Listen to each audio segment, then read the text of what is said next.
My name is Thaddeus Wilders. I'm a power line worker who survived the first 72 hours of the Ice Age apocalypse. When that asteroid hit the Pacific, temperatures dropped 40 degrees in hours. I watched Portland freeze and collapse while trying to save my sister and four strangers.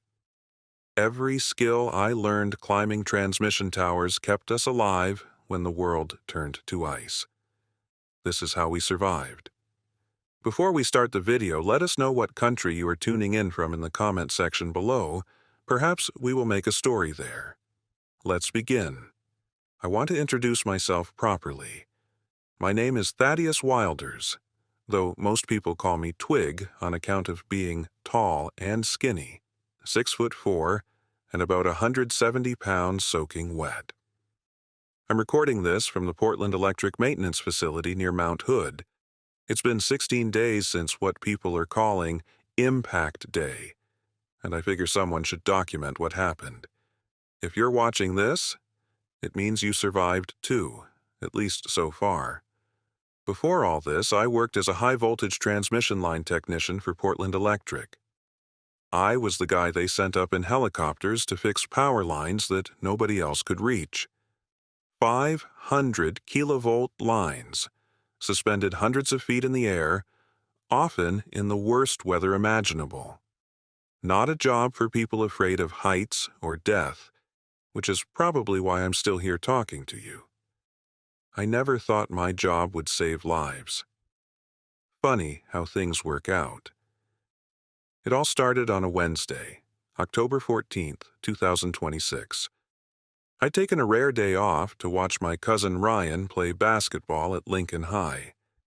His team was up by 6 points in the third quarter. The gym was packed, noisy as hell. Noisy as heck, with that familiar sound of squeaking shoes and parents shouting from the bleachers. I was sitting near the exit. Force of habit. I always like to know where the exits are. I remember noticing the lights were flickering slightly. Most people didn't see it, but I'm trained to notice electrical irregularities. I even mentioned it to the guy next to me, something about the city grid showing signs of strain. He just shrugged. Normal people don't think about the power grid. They just expect it to work. That's when it happened. This bright blue-white flash came through the high windows, so intense it painted everything this eerie color for just a second. The game stopped. Everyone froze. I knew immediately something was wrong. Not just wrong, but catastrophically wrong. That kind of light doesn't happen naturally. Then came the sound. Not the boom I expected, but this deep rumble that made the backboards shake and dust fall from the ceiling. Kids started screaming. Parents were grabbing their phones, but reception was already gone. Coach Barnes called the players to the sidelines. The principal came out and tried to calm everyone down. Someone had an emergency radio, one of those crank-powered ones. We all gathered around to hear what was happening. Reports are coming in of a large asteroid impact in the North Pacific Ocean, the broadcaster said. His voice was steady, but you could hear the tension behind it. The object was approximately 300 meters in diameter and was not detected by any tracking systems prior to impact. Scientists are warning of immediate and severe atmospheric effects. Then they brought on some scientists who explained it in terms that made my blood run cold. This is basically like nuclear winter without the radiation, he said. The impact threw billions of tons of water vapor and debris into the atmosphere. Global temperatures will drop dramatically within hours. We're talking about a sudden onset ice age scenario. People looked confused. They didn't get it. But I understood immediately what it meant. My job involves knowing about weather patterns and how they affect the power grid. This wasn't just bad weather coming. This was extinction level. By the time we left the gym, the temperature had already dropped 15 degrees in under an hour. It had been a mild fall day, around 65 when I went in. Now it was in the low 50s and dropping fast. The wind had picked up too, biting through my flannel shirt like it was nothing. The sky was changing. These dark, weird clouds were rolling in from the west at speeds I'd never seen before, and there was this strange, ashy snow starting to fall. Not normal snow. This was mixed with something else, something that stung when it hit your skin. The parking lot was chaos. People racing to their cars, already arguing about where to go, what to do. I remember this dad trying to put chains on his tires while his wife and kids waited in the car. In October. That's when I knew people were starting to understand. I got to my truck and immediately called my sister Kate. She lived across town in one of those fancy new apartment buildings downtown. Kate has asthma, bad asthma, and I knew cold air triggers it. "Kate, listen to me," I said when she answered. "Get everything warm you own. Grab all your food, water, medications. I'm coming to get you." "Thad, what's going on?" She sounded scared. "The news is saying something about an asteroid, but then the TV went out." "Just do what I say. Pack for like you're never coming back, because you might not be. And grab your neighbor Eli, too. He shouldn't be alone." The drive across Portland normally took 20 minutes. That day, it took 4 hours. The streets were gridlocked almost immediately, people abandoning their cars, trying to walk to wherever they thought safety was. Temperature dropped another 20 degrees during that drive. I watched it on my truck's thermometer, ticking down degree by degree like a countdown. I passed a Safeway with a line wrapped around the block. People fighting in the parking lot over cases of water. A gas station with a line of cars stretching a mile, horns honking, people screaming at each other. At one intersection, the traffic lights were already out. A cop was trying to direct traffic while wearing just his regular uniform. His lips were blue from cold. When I finally reached Kate's building, my truck's thermometer read -2 degrees. In Portland, in October. The wind chill had to be -20 at least. The snow was coming down hard now, this weird mix of ice and ash that reduced visibility to almost nothing. The power was already out in most of the city. Buildings that still had backup generators had their lobbies packed with people. I had to force my way into Kate's building, showing my Portland Electric ID to the security guard who was trying to keep non-residents out. I found Kate in her apartment huddled under blankets with her neighbors, Eli, the grad student I knew from her stories, and an elderly couple from across the hall, the Hendersons. Mr. Henderson was in his 80s and walked with a cane. Mrs. Henderson wasn't much younger. "The building's heating system shut down an hour ago," Kate told me, her breath visible in the apartment. "Cell networks are jammed." "What's happening, Thad?" I explained what little I knew as we packed everything useful we could carry. Food, water, warm clothes, flashlights, all of Kate's asthma medication. The Hendersons didn't have much in their apartment, just some canned food and blankets. Eli had a good sleeping bag and some camping gear, which turned out to be crucial later. "We can't stay in the city," I told them as we loaded everything into my truck.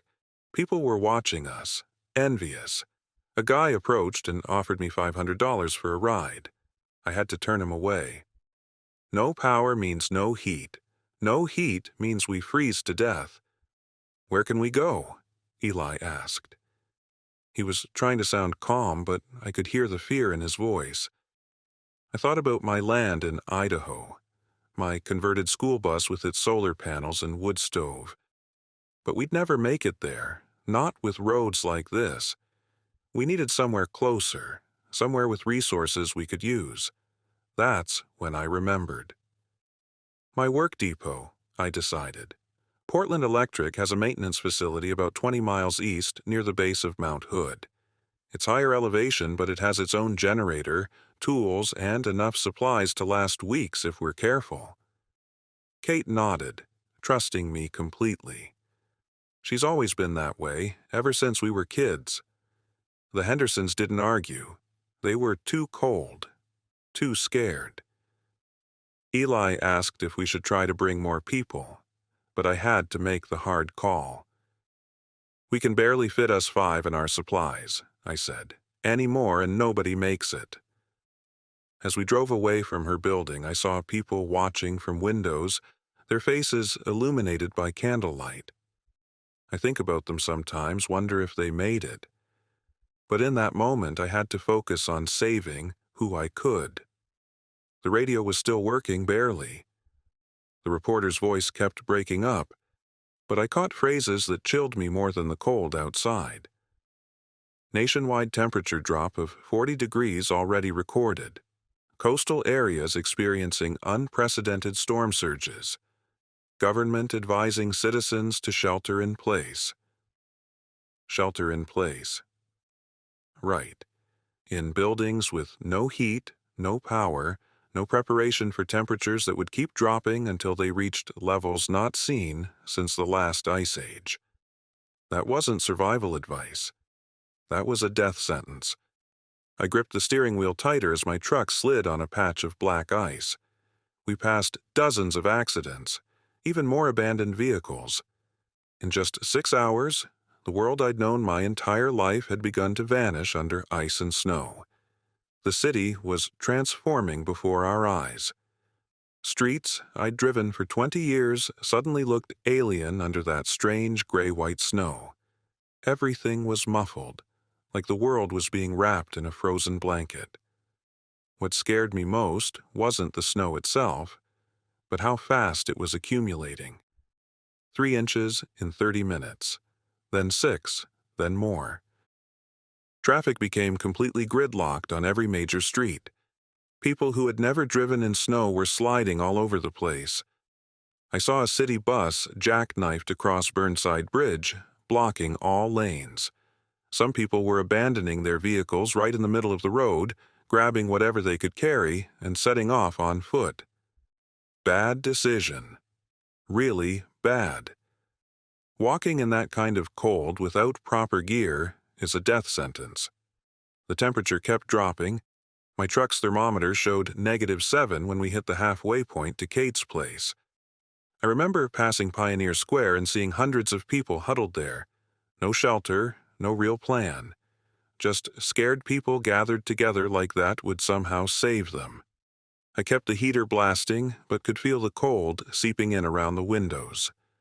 My truck's a 2022 Ford F-150, reliable as they come, but it wasn't designed for this kind of extreme cold. The engine was working overtime, and I knew our fuel wouldn't last if we got stuck in this traffic. That's when I made the first of many life-saving decisions. I pulled off the main roads and started taking back alleys and service streets. In my job, I had to memorize all the alternate routes around the city to reach downed power lines quickly. Knowledge that seemed trivial before was now keeping us alive. I passed Powell's books and saw they'd opened their doors to let people in. Hundreds were crammed inside. I thought about stopping, suggesting it to Kate and the others, but something told me a crowded building with limited supplies wasn't the answer. We needed somewhere with resources specific to this kind of disaster. As we got closer to Kate's neighborhood, the power outages became more obvious. Whole blocks completely dark. No streetlights, no signs, nothing. Just car headlights cutting through the increasingly heavy snow. I remember thinking how dependent we are on electricity without even realizing it. Every aspect of modern life requires power, and I knew better than anyone how fragile that system really is. We passed a Walmart with its windows already smashed. People were pouring out carrying whatever they could grab. Winter coats, blankets, food. Not organized looting, just panic. Pure survival instinct. A couple of police officers were trying to maintain order, but they looked overwhelmed and underdressed for the cold. Their patrol car was running, probably to keep the heater going. I wondered how long their fuel would last. At a 4-way intersection, I saw 2 cars collide. Neither serious, just fender benders, but the drivers got out and started shoving each other. That fast. Civilization was already cracking around the edges. I locked our doors and kept moving. The radio kept cutting out, but we caught snippets of information.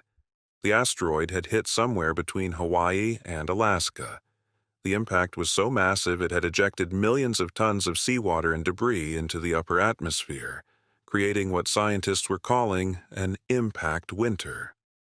Global temperatures would continue to plummet for days.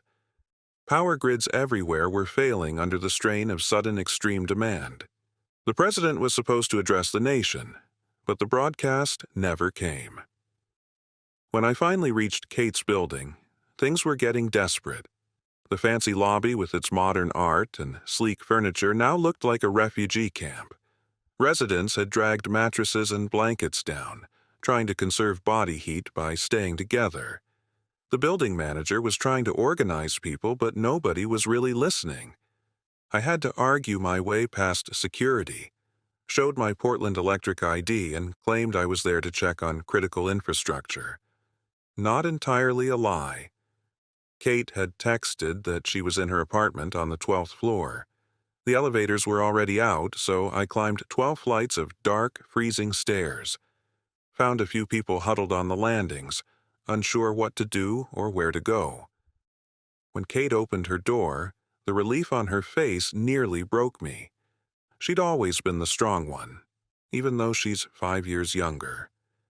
Seeing her scared made all this real in a way nothing else had. Her apartment was already cold enough to see our breath. The big windows that gave her that expensive view of the city were now leaking cold air like crazy. She'd taped blankets over them, but it wasn't doing much good. Eli was there helping the Hendersons. Good kid, around 25, studying engineering at Portland State.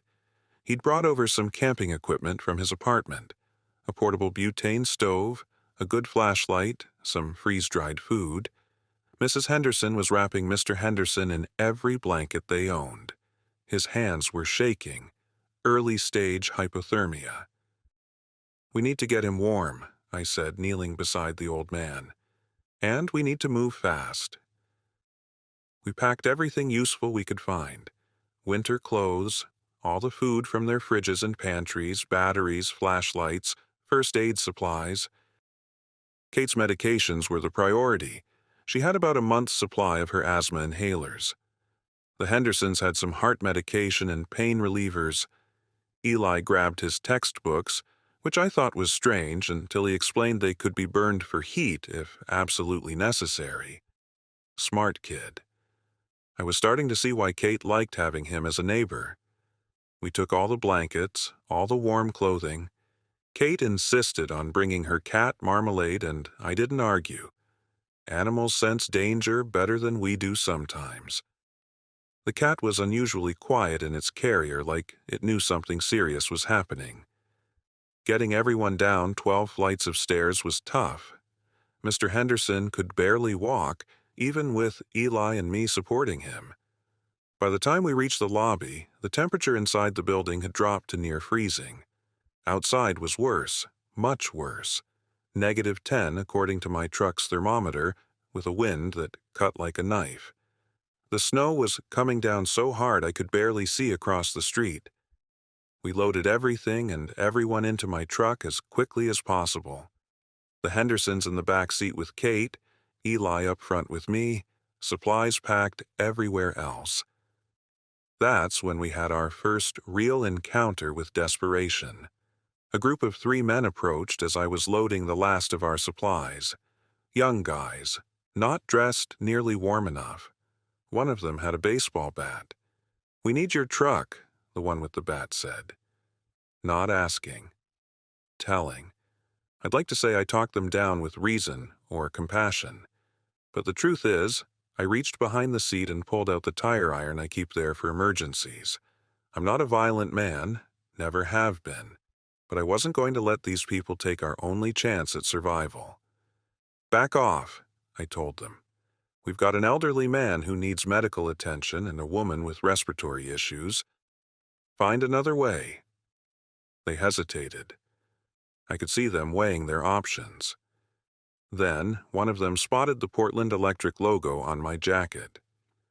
"You work for the power company?" he asked. "Can you tell us when the electricity's coming back on?" I almost laughed. That's how little most people understand about what was happening. They still thought this was a temporary outage, that things would go back to normal in a few hours or days. "The power grid is collapsing," I told them honestly. "It's not coming back anytime soon. Your best bet is to find shelter with a heat source that doesn't require electricity. Fireplaces, wood stoves. Get out of the city if you can." I don't know if they believed me, but they backed off. As we drove away, I watched them in my rearview mirror, standing there in the thickening snow, looking lost. We hadn't gone 3 blocks when I had to navigate around a stalled car blocking the intersection. Inside was a family, engine dead, panic on their faces. I could have driven around them, should have maybe, given our situation. But I pulled over instead. "What are you doing?" Kate asked. 2 minutes, I said. Not a second more. I grabbed my toolbox from the truck bed and approached their car. The father rolled down his window manually. At least they had that option. The cold that poured out of that car told me they'd been sitting there a while. 2 young kids in the back seat, bundled up, but clearly freezing. "Engine won't turn over?" I asked. He nodded, desperate. "We were trying to get to my brother's place. He has a generator." I popped their hood and checked the battery. Connections were good, but the extreme cold had sapped its power. In my job, I've had to get equipment working in all kinds of weather conditions. I grabbed a small propane torch from my toolkit and carefully warmed the battery. Not too much, just enough to help it function. "Try it now," I called. The engine turned over on the 3rd try. The look of relief on that man's face is something I'll never forget. "Get to your brother's," I told him, "and stay there. Roads are only going to get worse." We finally made it out of Kate's neighborhood, heading east toward the interstate. That's when we got our first real look at the scale of the evacuation. Every road leading out of Portland was completely jammed.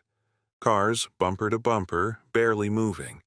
People sitting in their vehicles, engines running, burning precious fuel just to stay warm. "We can't get stuck in that," I said, more to myself than anyone else. "If we run out of gas, we're dead." I looked at my passengers. Kate was helping Mrs. Henderson adjust her blankets. Eli was checking his phone, though I could have told him it was useless by then. Cell towers were either overloaded or already without power.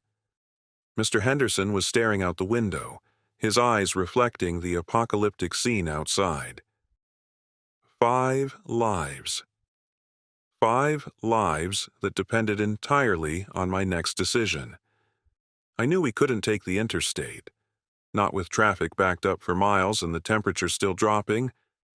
I checked the gauge. -15 now. In Portland, a city where it barely snows most winters. "We need to take back roads," I told everyone. "It'll be riskier, less maintained, but we'll keep moving. If we stop, we die." Nobody argued. They trusted me completely, which was terrifying in its own way. One wrong decision, and I'd be responsible for 4 more deaths. I cut through a gas station parking lot to bypass the interstate entrance. The station was chaos. People fighting over the last drops of fuel, a cashier standing in the doorway with a baseball bat protecting the store.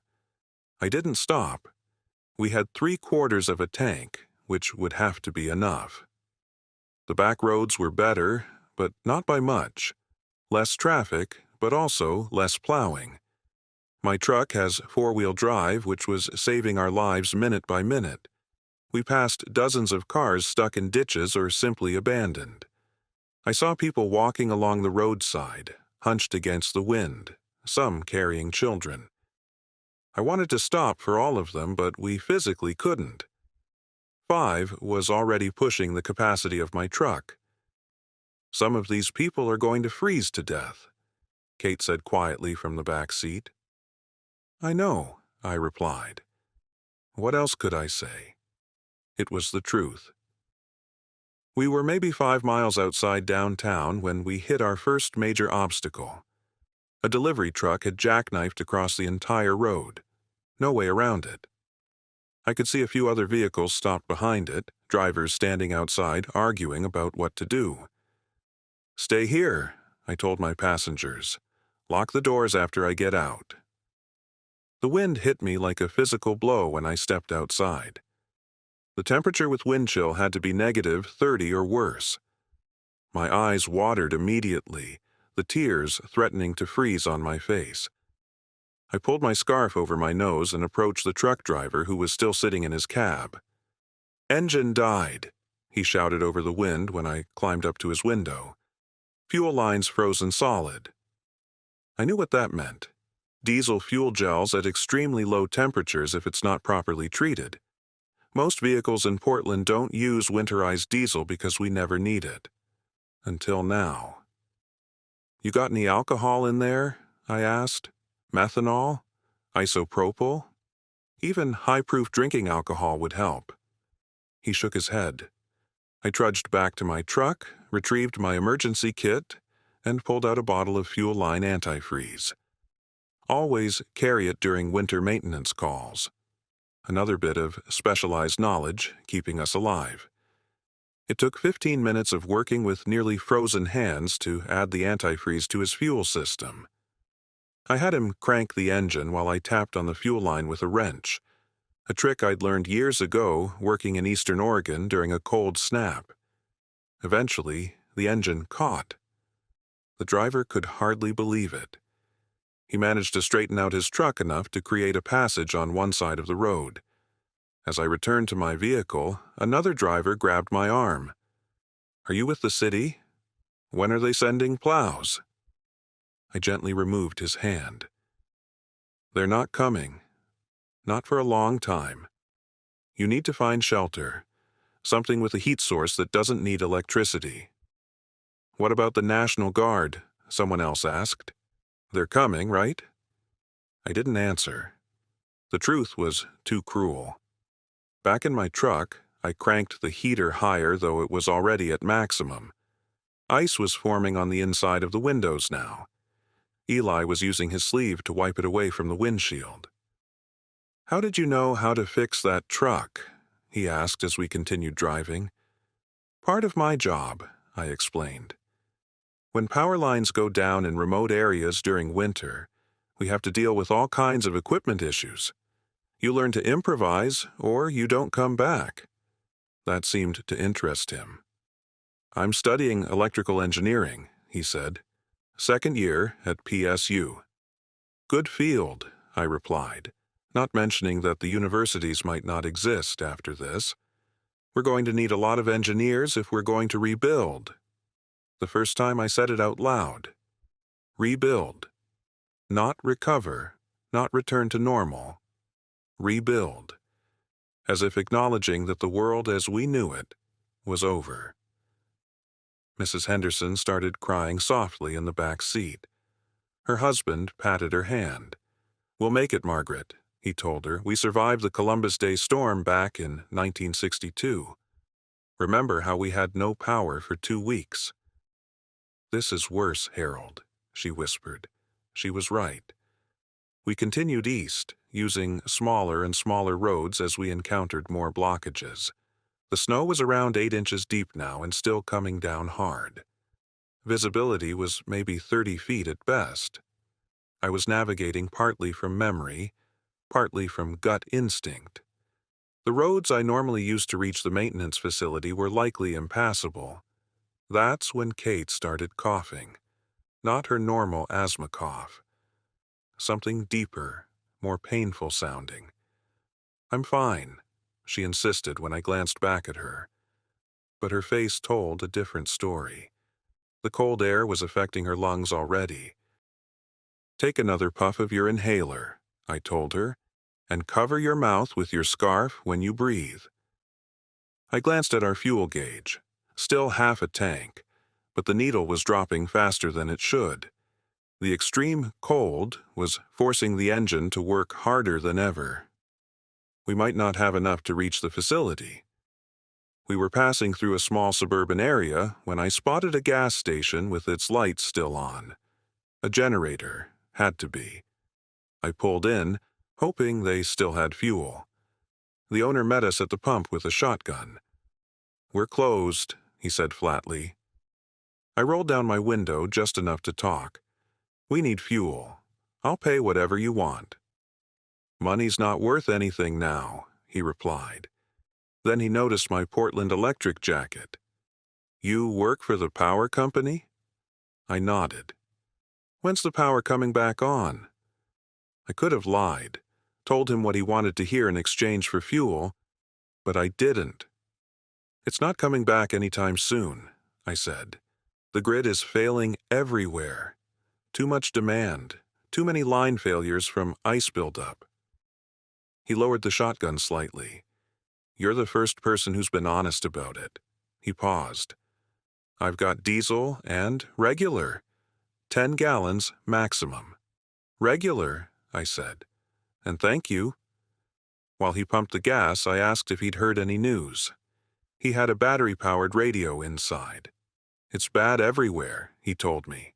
"Seattle's completely dark. California's getting snow for the first time in recorded history. The East Coast is getting hit with blizzards like nobody's ever seen. They're saying temperatures will keep dropping for at least another 48 hours. I paid him with all the cash I had, about $200.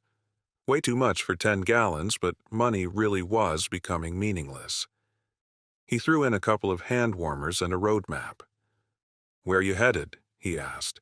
"Portland Electric Maintenance Facility near Mount Hood." He nodded. "Smart. Take River Road instead of the highway. It's longer but less traveled. Good luck."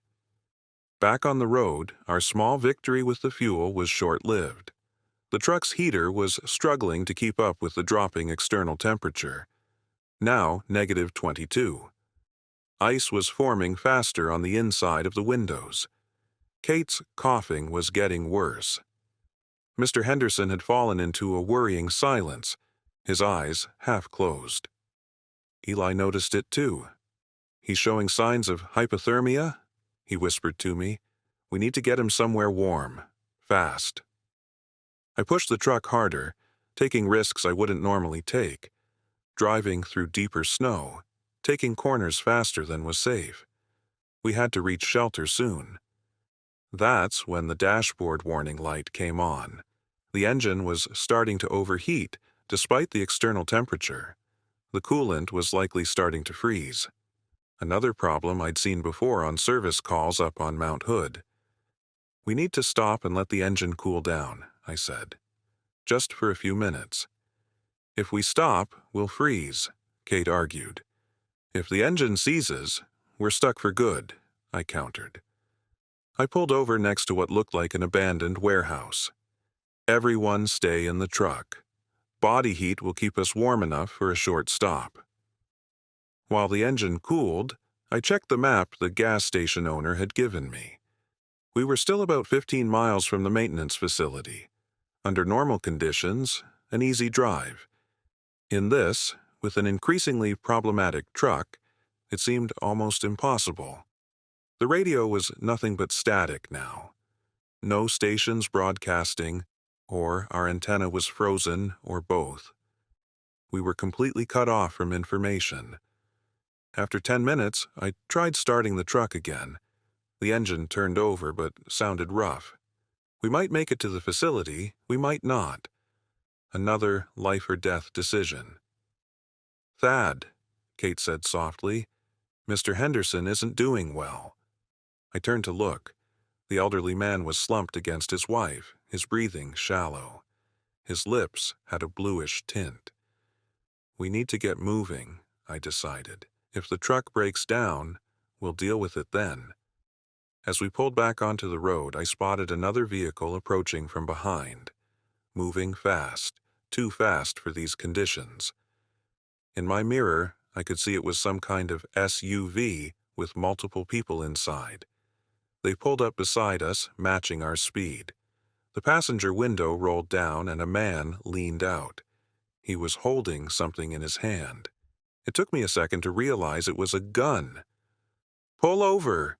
he shouted. I accelerated instead, pushing my already struggling truck to its limits. The SUV kept pace easily. "What do they want?" Mrs. Henderson cried. "Our truck," I said grimly, "and everything in it." The man was gesturing with the gun, making it clear he would use it if necessary. I had 5 lives to think about, not just my own pride or possessions. "I'm going to slow down like I'm pulling over," I told everyone. "Then, I'm going to take that access road up ahead. It leads to the power station substation. They might follow, they might not." I eased off the gas, letting them think I was complying. The SUV pulled slightly ahead, preparing to block our path once we stopped. That's when I saw my opportunity.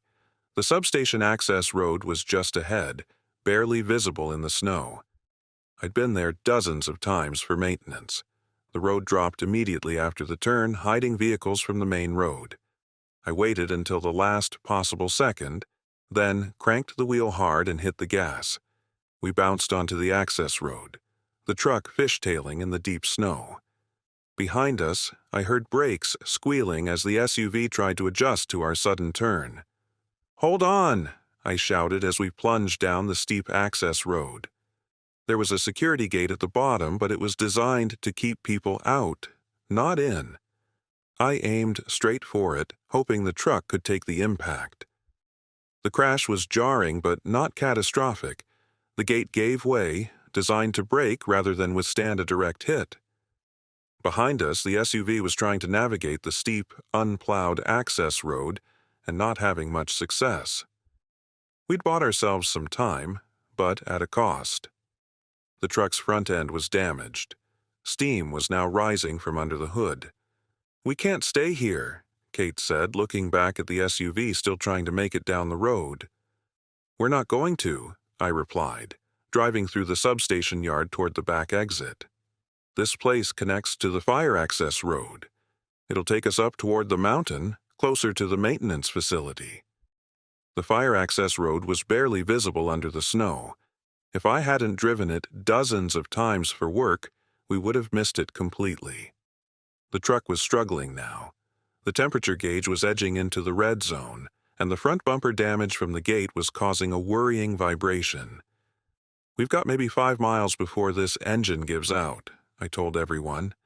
"After that, we walk." The words hung in the air. Walk.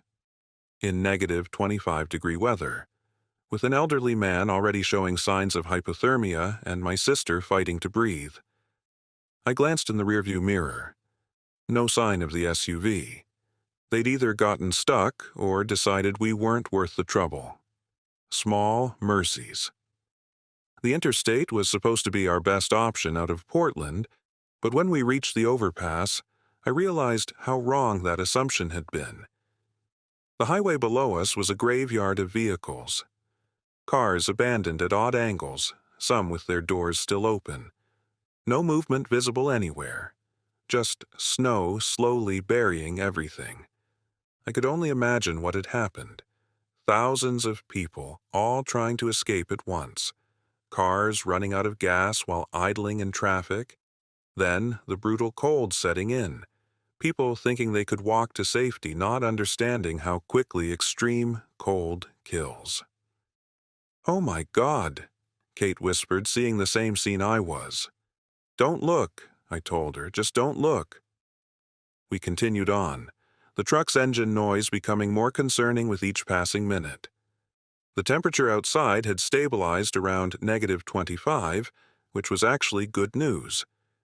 Maybe the initial plunge was slowing, or maybe the thermometer in my truck was starting to fail like everything else. The snow was nearly a foot deep now, even on these back roads that climbed toward higher elevation. Four-wheel drive was the only reason we were still moving at all. I found myself gripping the steering wheel so tight my knuckles were white, willing the truck to keep going just a little further. Anyone ever been to the maintenance facility before? Eli asked, trying to keep conversation going. I've been there many times, I said. It's not fancy, but it's built to withstand extreme weather. Metal construction, backup generator, good insulation.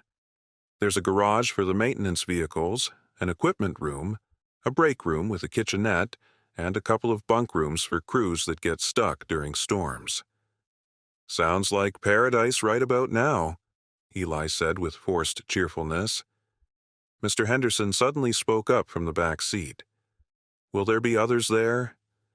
It was a good question, one I'd been avoiding thinking about. Possibly, I admitted. It's a designated emergency facility for line crews. If anyone else had the same idea, they might have headed there too. Which could be good or bad. More people meant more resources, more skills. But also more mouths to feed. More competition for limited space and supplies. We passed a small diner with its parking lot still half full. I slowed down, considering whether to stop. Through the windows, I could see people inside. A wood stove was going based on the smoke from the chimney. Someone had placed a handwritten sign in the window. Open, wood heat. Should we stop? Kate asked, following my gaze. I thought about it. The truck might not make it much further, but the diner looked crowded already, and we had a more secure destination in mind. Let's talk to them at least, I decided. Get information, if nothing else. I pulled into the parking lot. Everyone stay in the truck except me and Eli. Keep the engine running. The blast of cold as we stepped outside was breathtaking, literally. I found I couldn't inhale properly for a few seconds. Beside me, Eli let out a small gasp. Jesus, he muttered. It's like walking into a freezer. We hurried to the diner entrance. Inside was warm, almost unbearably so after the cold. Maybe 30 people were crowded into the small space, many looking like they had been there for hours. The wood stove in the corner was cranking out heat, with a pile of what looked like broken furniture stacked nearby for fuel. The owner, a burly man with a gray beard, nodded as we entered. Just in time. We're about to lock the doors for good. Too many people, not enough food. We're not staying, I explained, just looking for information. We're headed to the Portland Electric Maintenance Facility up near Government Camp. His eyebrows went up. You'll never make it. Highways completely blocked past Sandy. There's accidents everywhere, abandoned cars. Nobody's plowing. We're taking back roads, I said.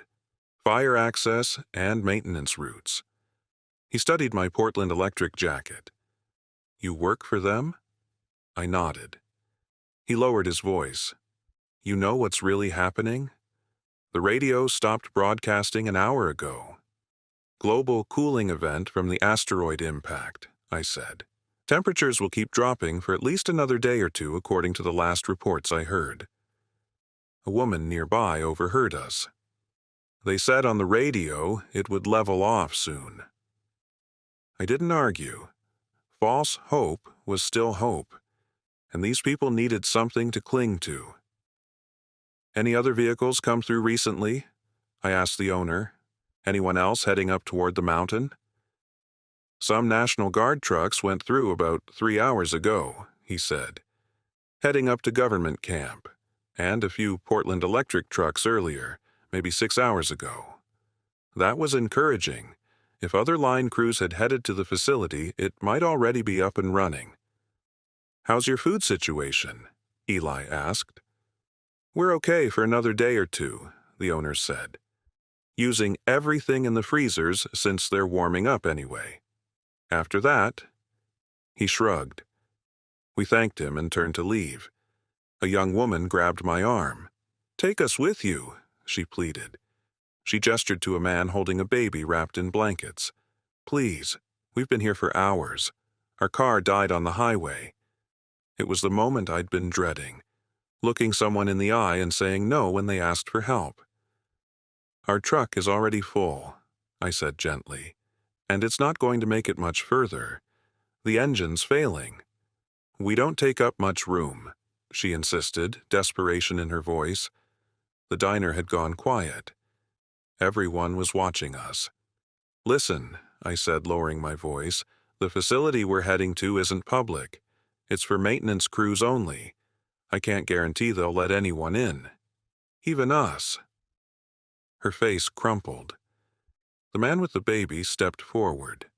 Then tell us where else we can go, he said. Not angry, just desperate. There has to be somewhere.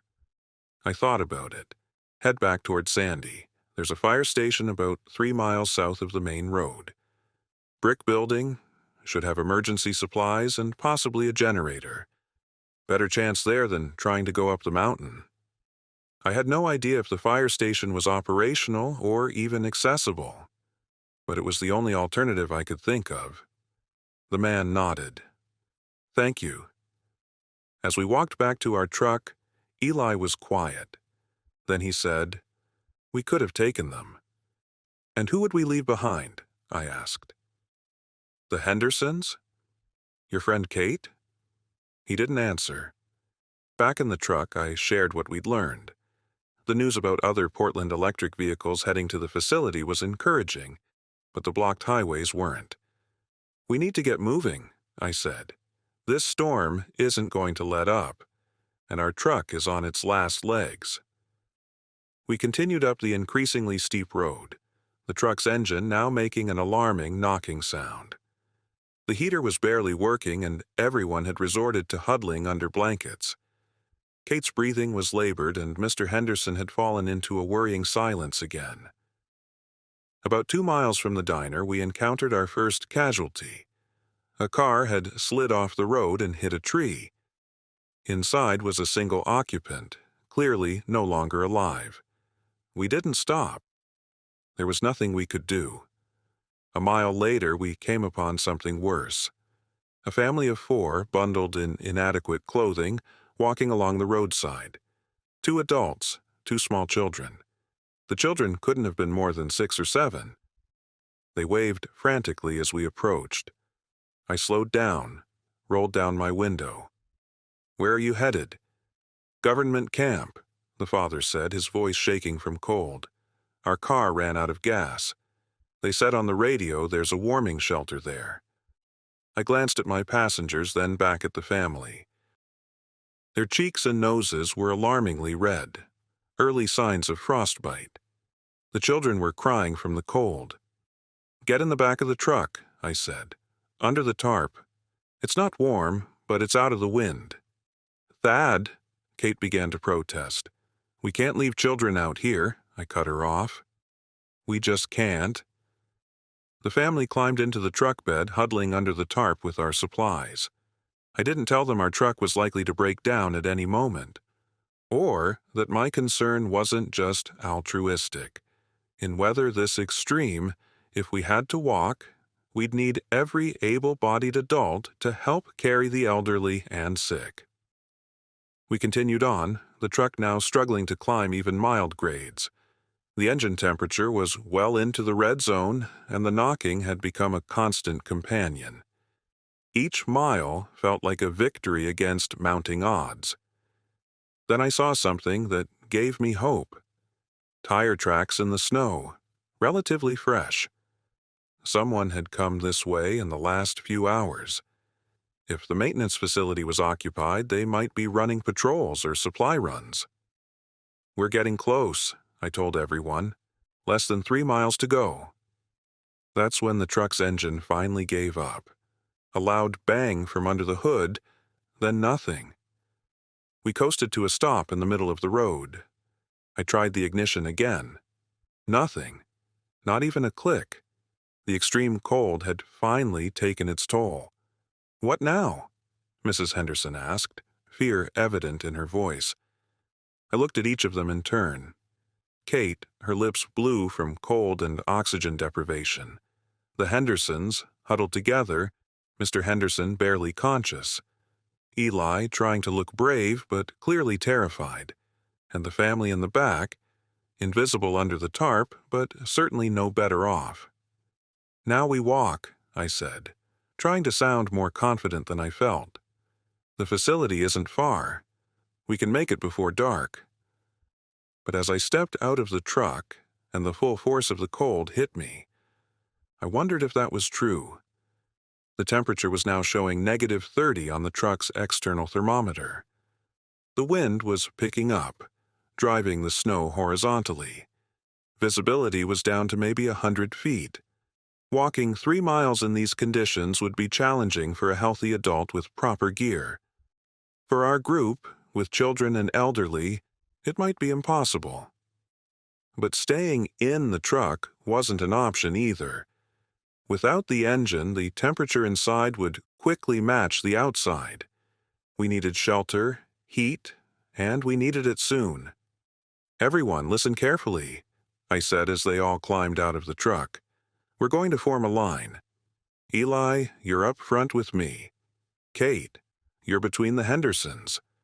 Parents, keep your children between you. We stay together, no matter what."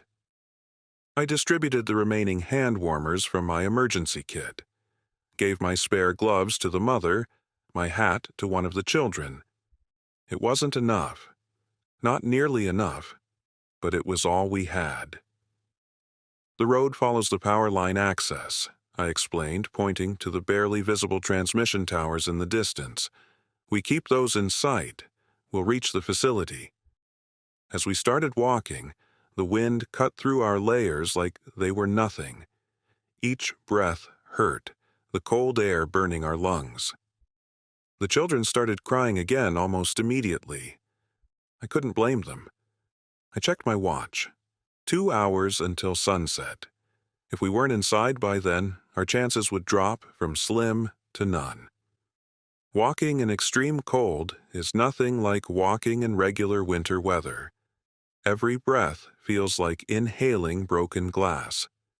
Your eyes water and the tears freeze on your face. Your fingers and toes burn, then go numb, which is actually more dangerous because you stop feeling the damage happening.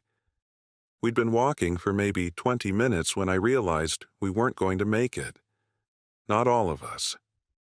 Mr. Henderson was barely shuffling forward, supported between Eli and me. The children were crying constantly now, a sound that grew weaker by the minute, which scared me more than their loud wails. I needed to make a decision. Another life-or-death call with incomplete information and no good options. "We need to find shelter now," I said, my voice muffled by the scarf wrapped around my face. "Even temporary. Get out of this wind until we can figure something out." "There's nothing out here," Kate said, her breathing worryingly labored between words. That's when I remembered something. Working these lines for years, you get to know every structure, every access point. About half a mile ahead, there should be a maintenance shed. Small, maybe 10 by 10 feet, but with a solid door.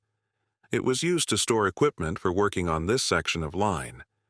"There's a storage shed up ahead," I told them. "It's not much, but it'll get us out of the wind." We pushed forward with renewed determination. The children were being carried now, one by each parent. Mr. Henderson was mostly being dragged between Eli and me. Mrs. Henderson and Kate stayed close behind us, supporting each other. When the small metal building finally appeared through the snow, it looked like a palace. Just a basic maintenance shed with Portland Electric's logo on the side, but it represented survival. I reached for the padlock on the door, my fingers so numb I could barely grip it. As a senior technician, I had keys to most of the company's facilities. If this lock hadn't been changed recently... The key turned. Sometimes small miracles are enough. Inside was dark and cold, but blessedly free from wind. We crowded in. 9 people in a space meant for equipment storage. Tools lined the walls. A small workbench sat in one corner. No windows, just the door we'd entered through. "We can't stay here," I said, even as everyone sank to the floor in exhaustion. "There's no heat source. We'll freeze by morning." But we needed a rest, needed to regroup. figure out how to travel the remaining distance to the main facility. That's when I spotted it, tucked in the corner. An old maintenance cart. Basically a heavy-duty golf cart used for carrying tools along the access roads. Electric, with a small snowplow attachment on the front. "Does it work?" Eli asked, following my gaze. "Only one way to find out." The battery was likely dead after sitting in the cold, but these carts were designed to operate in harsh conditions. I found the key hanging on a hook by the workbench, right where procedure dictated. I turned the key. Nothing. As expected. "There's a battery charger over there," I said, pointing to the equipment shelf. "And the shed has power from the line. If we can get enough charge to start it, the motor will keep the battery running." It was a long shot. Even if the power was still on to this shed, charging a completely dead battery takes time. Time we didn't have. I connected the charger to the maintenance cart's battery, then plugged it into the outlet on the wall. A small red light came on. The shed still had power. Another small miracle. "It'll take at least 30 minutes to get enough charge to start," I explained. "Maybe longer in this cold." "The children can't wait that long," the mother said. Both kids were shivering uncontrollably, their lips blue. I looked around the shed, inventorying our resources. Tools, some spare parts, electrical equipment. Then I saw them. Insulation blankets. Used for working on live lines, they're designed to retain heat. Not meant for human use, but in this situation, rules didn't matter. "Wrap them in these," I said, pulling the blankets down. "They're not warm, but they're designed to prevent heat loss." We wrapped the children and Mr. Henderson in the insulation blankets. They weren't ideal, but better than nothing. While we waited for the cart battery to charge, I searched through the equipment for anything else useful. Found a couple of flashlights, some light sticks, a basic first aid kit. In a locker, there were some packages of emergency rations, the kind with a 5-year shelf life. "Here," I said, distributing the food. "Small bites. Don't eat it all at once." The high-calorie bars weren't tasty, but they would help our bodies generate heat. We needed every advantage. After about 40 minutes, I tried the cart again. This time it whirred to life, the electric motor quiet but functioning. Another problem solved, but a new one immediately presented itself. "We can't all fit on that," Kate pointed out. She was right. The cart was designed for 2 people plus equipment. We were 9. "We'll make 2 trips," I decided, "the most vulnerable first. Mr. Henderson, the children, and their mother. Then I'll come back for the rest of you." Nobody liked that plan, but nobody had a better one either. "It's only about 2 miles from here," I assured them. "I'll be back before you know it." We loaded Mr. Henderson, the mother, and her 2 children onto the cart. It was a tight fit, and I would have to stand on the back platform, but it would work. The cart moved slowly through the deep snow, its small plow attachment helping but not designed for this much accumulation. "We'll be right here," Eli promised as we left. "Hurry back." The journey on the cart was painfully slow. The battery was only partially charged, and the weight of 4 passengers plus me was pushing its limits. We followed the access road, keeping the power line towers in sight through the thickening snow. What should have been a 15-minute drive stretched to 40 minutes. The children had stopped crying, which worried me. They were too cold now, slipping into the dangerous quietude that precedes hypothermia. When the maintenance facility finally came into view, I nearly wept with relief. It was a sturdy metal building, much larger than the shed we'd left behind. And there was smoke coming from the chimney. Someone was already there. I drove the cart right up to the entrance and banged on the door. "Portland Electric Emergency," I shouted. "We have children and elderly." The door opened immediately. Inside was warmth and light. 3 of my coworkers stood there, faces I knew well. Johnson from the Eastern Sector crew, Ramirez from Safety and Compliance, Williams from Dispatch. "Welders?" Johnson said in disbelief. "How the hell did you get here?" "No time to explain," I said. "Help me get them inside, and I need to go back for the others." They sprang into action, taking Mr. Henderson and the children inside. The heat that poured out of that doorway was the most beautiful thing I'd ever felt. "The cart's battery is almost dead," I told Ramirez. "I need to swap it before I go back." "We've got a spare," he said. "Just charged it this morning." Another miracle. They helped me change the battery in record time. As I prepared to head back to the shed, Williams stopped me. "It's getting worse out there," he warned. "Temperature's down to -35. Another storm front moving in from the north." "I have to go," I said simply. "My sister's back there." He nodded, understanding. "Take this," he said, handing me a two-way radio. "We've got a base station here, Channel 3.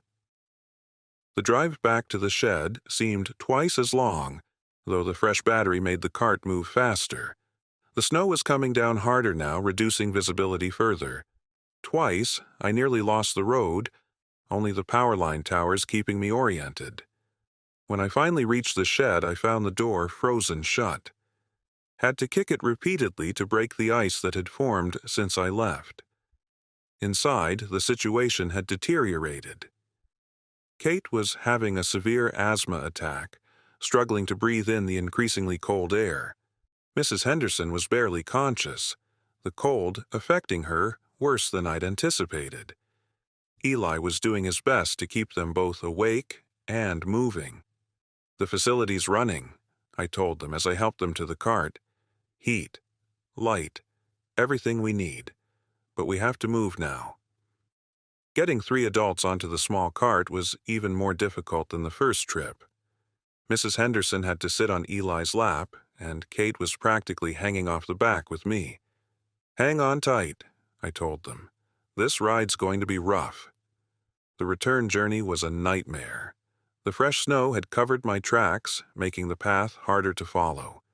The cart's battery was draining faster than it should, the cold sapping its power just like it did to humans.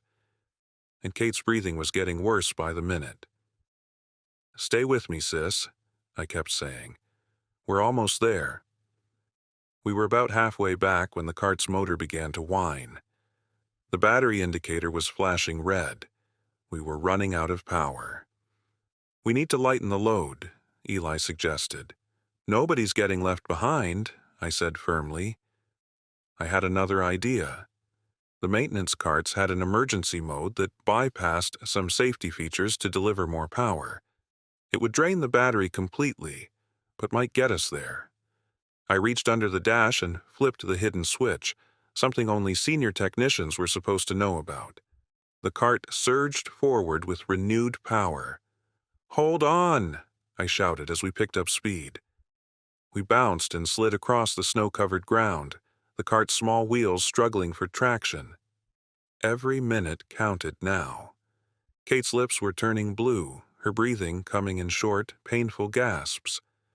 The facility appeared through the snow, its outline hazy in the fading light.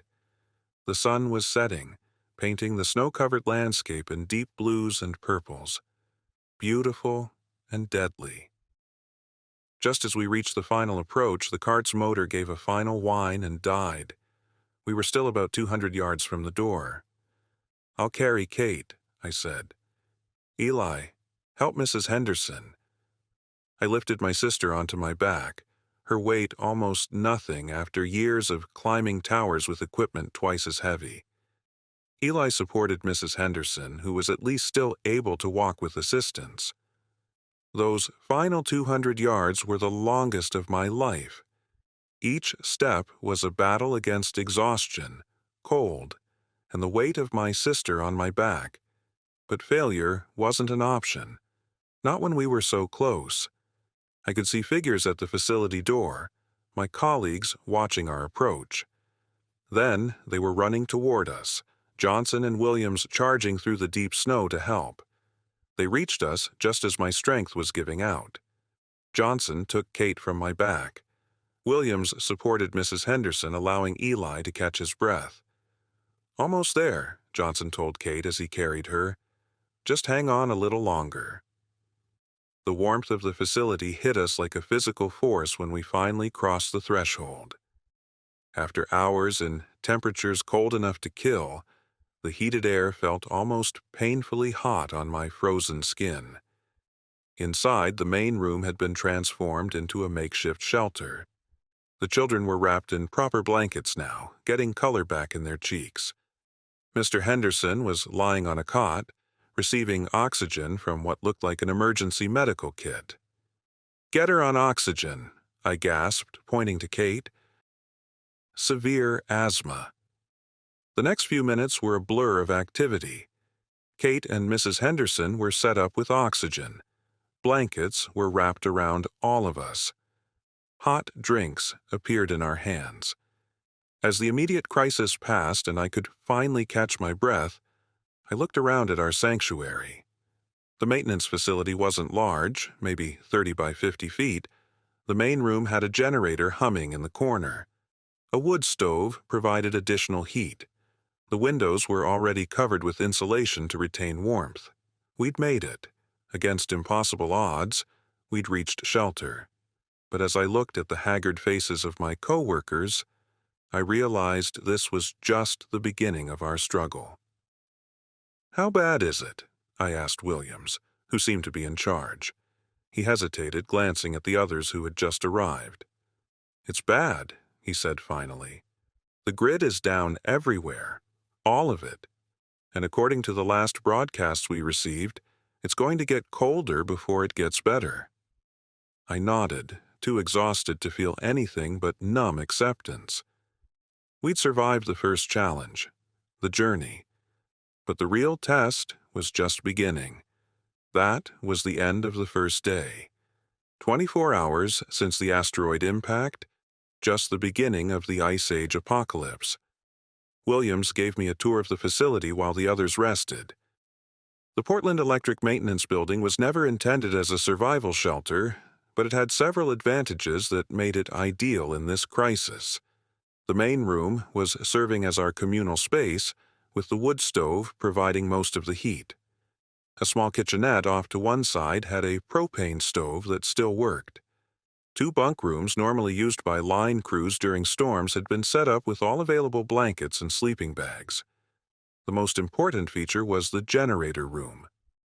A large diesel generator hummed steadily, providing power to the entire facility. Next to it stood several fuel tanks. "How much diesel do we have?" I asked, eyeing the tanks. "About 800 gallons, Williams replied. "At current usage, maybe 2 weeks' worth. After that," he shrugged. 2 weeks. 2 weeks of heat, light, and relative safety. It seemed like forever, and no time at all. "What about food?" "That's tighter," he admitted. "The facility keeps emergency rations for 10 people for 5 days. We're 17 now with your group. We've been stretching it, supplementing with whatever people brought with them, but we're looking at maybe a week of adequate calories." I nodded, taking in the information. "Water? That's our one advantage. The facility has its own well with a pump connected to the generator. As long as we have power, we have water." As we returned to the main room, I got a better look at the other survivors. Besides Williams, Johnson, and Ramirez, there were 2 other Portland Electric employees I recognized: Chen from accounting and Patel from engineering. They must have been at the facility when the crisis hit. The family with the 2 children we'd brought in were huddled by the stove, the parents looking shell-shocked, but the kids already recovering with the resilience of youth. Kate was sitting up now. Her breathing improved with the oxygen and warmth. The Hendersons were resting on cots, Mr. Henderson still worryingly pale but conscious. Eli was talking with Patel, their engineering backgrounds giving them common ground. Williams had set up a command center of sorts at a folding table.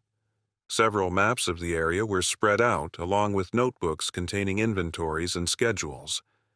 A battery-powered radio sat silent beside them. "Any contact with outside?" I asked. Williams shook his head. "Not for several hours. Last transmission we got was from the National Guard station at Government Camp. They were setting up a larger shelter there, but reported they were already at capacity and running low on supplies." "How many people?" "Over 300 in a space meant for maybe 100. And that was 6 hours ago. No telling how many more have arrived since then." I picked up the radio. "Anyone else transmitting?" "Not that we've been able to pick up. Most stations went offline around noon. Either they lost power or—" He didn't need to finish the sentence. "Or they weren't able to broadcast anymore for reasons we didn't want to contemplate." I ran a hand through my hair, feeling the ice crystals melting now in the warmth. "We need more information. That's priority one. Can't make decisions in the dark." Johnson joined us, a mug of something hot in his hands. "The emergency satellite phone is still working," he said. "But we've been conserving the battery. Last call we made was to the Regional Operations Center in Salem. They said the entire western power grid is down. The eastern grid was failing fast. They estimated 80% of the United States was without power. What about government response?" FEMA, military. Johnson's expression told me everything. "They're trying, but the scale is too massive. Roads impassable, airports shut down by ice, communication networks failing. Their advice was to shelter in place and prepare for extended isolation." I absorbed this information, trying to think systematically. In my job, problems have solutions. You identify the issue, gather the necessary tools, and fix it. But this was beyond anything we'd trained for. "What's the temperature now?" I asked. -38 outside, Williams replied. "Still dropping, but slower than before." I walked over to check on Kate. Her color was better, though she still needed the oxygen occasionally. "Hey there, Twig," she said, using my childhood nickname. "Quite the adventure you've taken us on." I smiled, despite everything. "Never a dull moment with me, right?" "The doctor's been helping me," she said, gesturing to a middle-aged woman I hadn't noticed before. "She was at the government camp shelter but came down to check on medical supplies." The doctor approached, extending her hand. "Dr. Elaine Myers. I was skiing when the event happened. Lucky to make it to government camp alive." "You came from the shelter there?" I asked. "How are things up there?" Her expression grew grim. "Deteriorating. Too many people, not enough resources. I came down to see if there were medical supplies here I could bring back, but—" She glanced around the facility. "You need everything you have." "Are there other medical professionals at the shelter?" "2 nurses and a paramedic, last I checked. I need to get back soon. They're expecting me." I considered this new information. A larger shelter nearby with hundreds of people but limited resources. Our smaller facility, better equipped but with limited supplies. "Is the road between here and government camp still passable?" I asked. "Barely," Dr. Myers replied. "I came down on a snowmobile. One of the National Guard vehicles might make it, but regular cars won't." I turned to Williams. "Do we have any vehicles that could make that trip?" "The maintenance truck in the garage has chains and 4-wheel drive. Might make it, but fuel is precious." I nodded, formulating a plan. "We need to establish regular communication with the larger shelter, share information, maybe resources, safety in numbers, especially as this continues." Dr. Myers looked at me with newfound interest. "Are you in charge here?" "No one's in charge," I replied. "We're just trying to survive." Williams cleared his throat. "Actually, Wilders, you're the most senior Portland Electric employee present. Technically, you have authority over this facility." That surprised me. In the scramble to survive, I hadn't thought about chain of command. But he was right. As a senior transmission line technician with 15 years at the company, I outranked everyone else from Portland Electric. "We'll work as a team," I said firmly. "But if decisions need to be made, I'll make them." Night was falling now. The darkness outside absolute, without the usual light pollution from nearby towns and cities. Williams and Johnson went around the building checking windows and doors, making sure everything was secure. Ramirez organized the sleeping arrangements, trying to ensure everyone had a spot that balanced comfort and practicality. I took inventory of our personal supplies. Between all 17 of us, we had a decent collection of warm clothing, though some people were better equipped than others. The children were wearing adult sweaters as makeshift robes, sleeves dragging on the floor. The family hadn't been prepared for evacuation when we found them on the road. Food was going to be our biggest challenge. The emergency rations were high-calorie bars designed for sustenance, not satisfaction. We had some food people had brought with them and a few items from the kitchenette's pantry, but it wouldn't last long. As I was counting supplies, Eli approached me. "I've been talking with Patel," he said. "We think we can improve the efficiency of the generator, make the fuel last longer." "How?" I asked. "The generator's running at full capacity, but we don't need that much power. If we shut down non-essential systems and add a regulator to the output, we could extend the fuel supply by maybe 30%. I clapped him on the shoulder. "Do it. Whatever you need." It was a small victory, but we needed everyone we could get. As night settled in fully, we gathered in the main room. The temperature outside had dropped to -40. Inside, thanks to the generator and wood stove, we maintained a relatively comfortable 50 degrees. Cold by normal standards, but luxurious compared to the deadly environment outside. I found myself taking on a leadership role naturally, organizing watch rotations and assigning tasks for the next day. No one objected. In a crisis, people look for someone to make decisions, to provide direction. "We need to address everyone," Williams suggested. "Let them know the situation, what we're facing." I nodded, dreading it, but knowing he was right. These people deserved the truth, however harsh. I called everyone together, waiting until I had all eyes on me. "I know many of you have questions," I began, "about what's happening, how long it will last, what comes next. The truth is, we don't know everything. But here's what we do know." I explained about the asteroid impact, the scientific mechanism behind the sudden cold, what little we knew about the national situation. I told them about our supplies, our limitations, and our advantages. I didn't sugarcoat anything, but I also emphasized our relative good fortune. We have shelter, we have heat, we have water, we have some food. Most importantly, we have skills. I gestured around the room. Engineers, medical professionals, technicians. That knowledge will keep us alive when supplies run low. I saw fear in their eyes, but also determination. Humans are remarkably adaptive creatures. Even in the face of catastrophe, we find ways to move forward. Tomorrow, we'll establish contact with the government camp shelter, start figuring out longer-term plans. But tonight, we rest. We made it through the first day. That's no small achievement. As people dispersed to their assigned sleeping areas, Kate approached me. "Quite the inspiring speech, Mr. President," she teased. I smiled wearily. "Not a job I ever wanted, but one you're good at," she replied, more serious now. "You saved us today, Thad. All of us." I didn't know how to respond to that.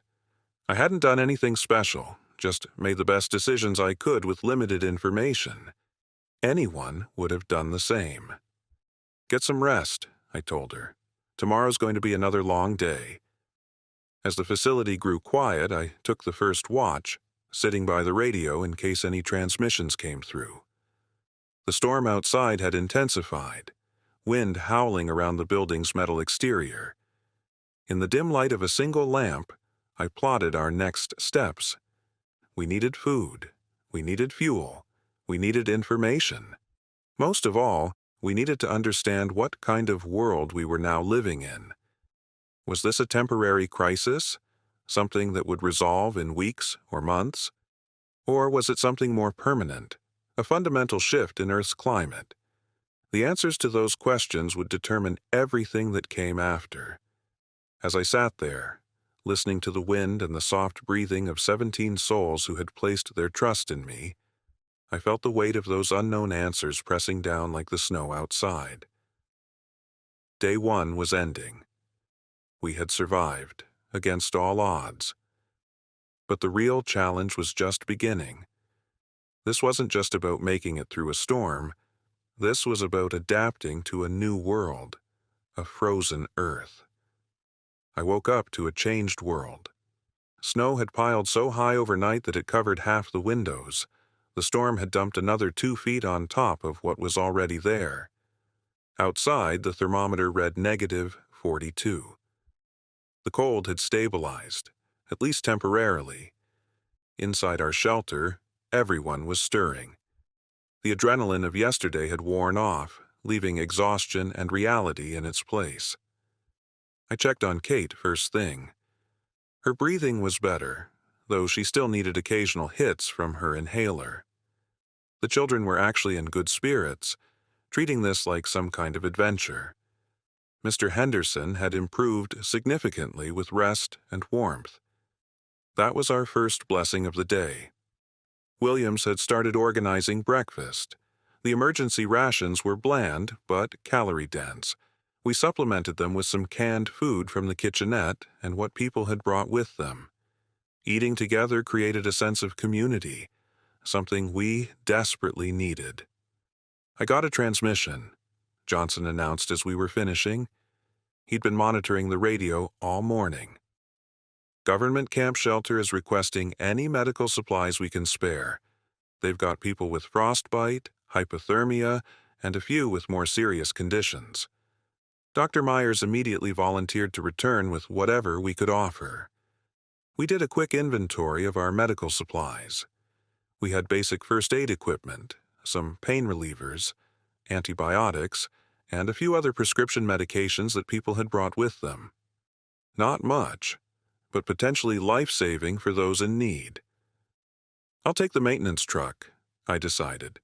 Dr. Myers can ride with me. We'll deliver the supplies and get a first-hand look at conditions there. Williams looked concerned. The fuel, Thad. Every drop is precious. Information is precious too, I countered. We need to know what's happening beyond these walls, and we need to coordinate with other survivors. He couldn't argue with that logic.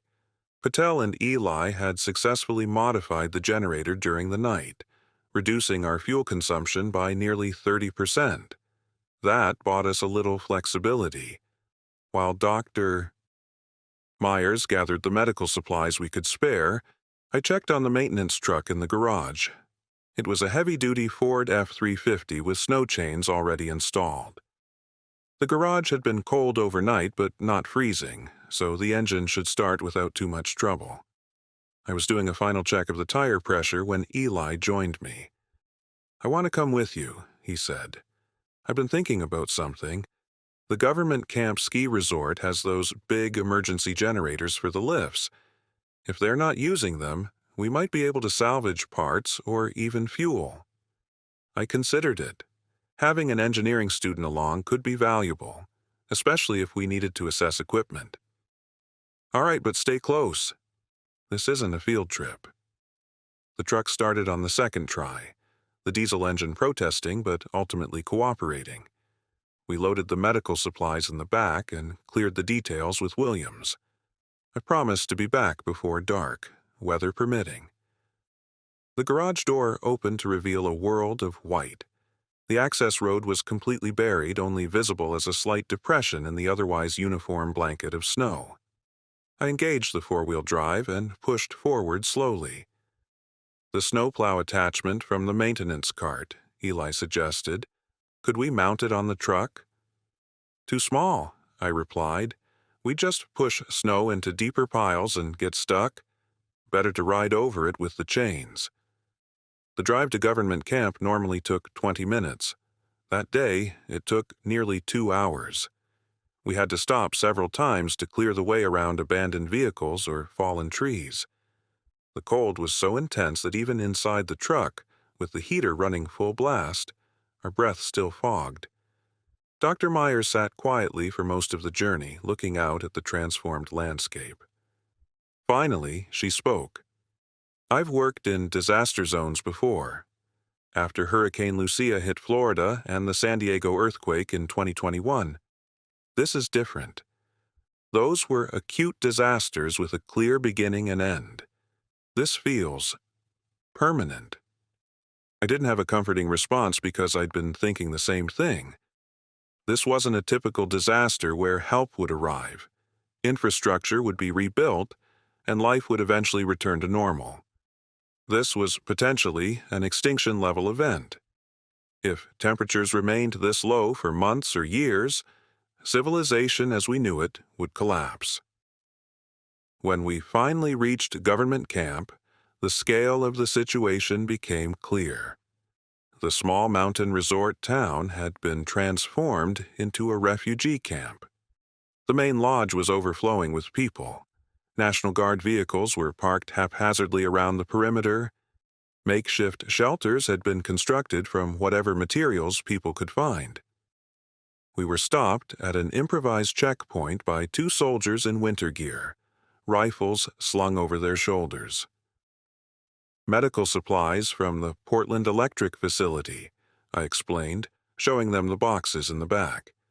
Dr. Myers is expected. They waved us through, directing us to a loading area behind the main lodge. As we drove slowly through the crowd, I could see the desperation on people's faces. Many were inadequately dressed for the cold, using blankets or tarps as makeshift coats. Some had clear signs of frostbite on exposed skin. We parked and were immediately met by a harried-looking National Guard lieutenant. Dr. Myers, thank God, he said. We've got 3 severe hypothermia cases and a child with a compound fracture. The medical tent is this way. As Dr. Myers left with the lieutenant, Eli and I unloaded the supplies. We were approached by a guard sergeant who introduced himself as Hawkins. "You're from the Portland Electric facility?" he asked. "We've been trying to contact you. Our generator is failing, and none of our guys know enough about electrical systems to diagnose the problem." I exchanged glances with Eli. This wasn't what we'd come for, but we couldn't refuse help. "We'll take a look," I offered, "but we need information too. What's the situation here? Any contact with state or federal authorities?" Hawkins led us toward a small building that housed their generator while filling us in. "Last communication we had with command was 18 hours ago. Salem is in bad shape. Portland's worse. The governor has declared a state of emergency, but that's largely symbolic at this point. No one's coming to help anytime soon." "What about nationally?" I pressed. "Fragmented information. Eastern seaboard got hit with what they're calling super blizzards immediately after the impact. Midwest temperatures dropped to lethal levels within hours. The South is slightly better off, but still freezing.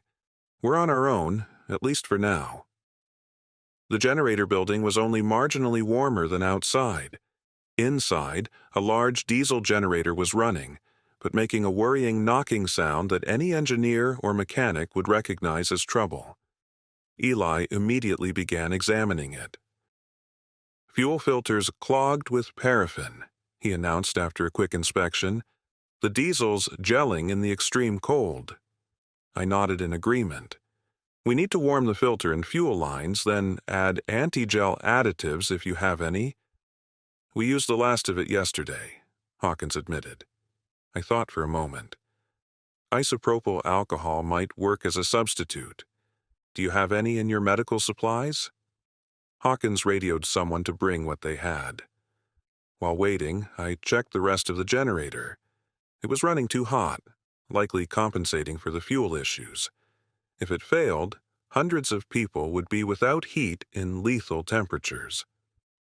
When the alcohol arrived, we carefully applied it to the fuel system, then made adjustments to reduce the load on the generator. Within 30 minutes, the knocking sound had diminished significantly. "This is a temporary fix," I warned Hawkins. "You need proper anti-gel additives or this will happen again." "Where are we supposed to get that?" he asked, frustration evident in his voice.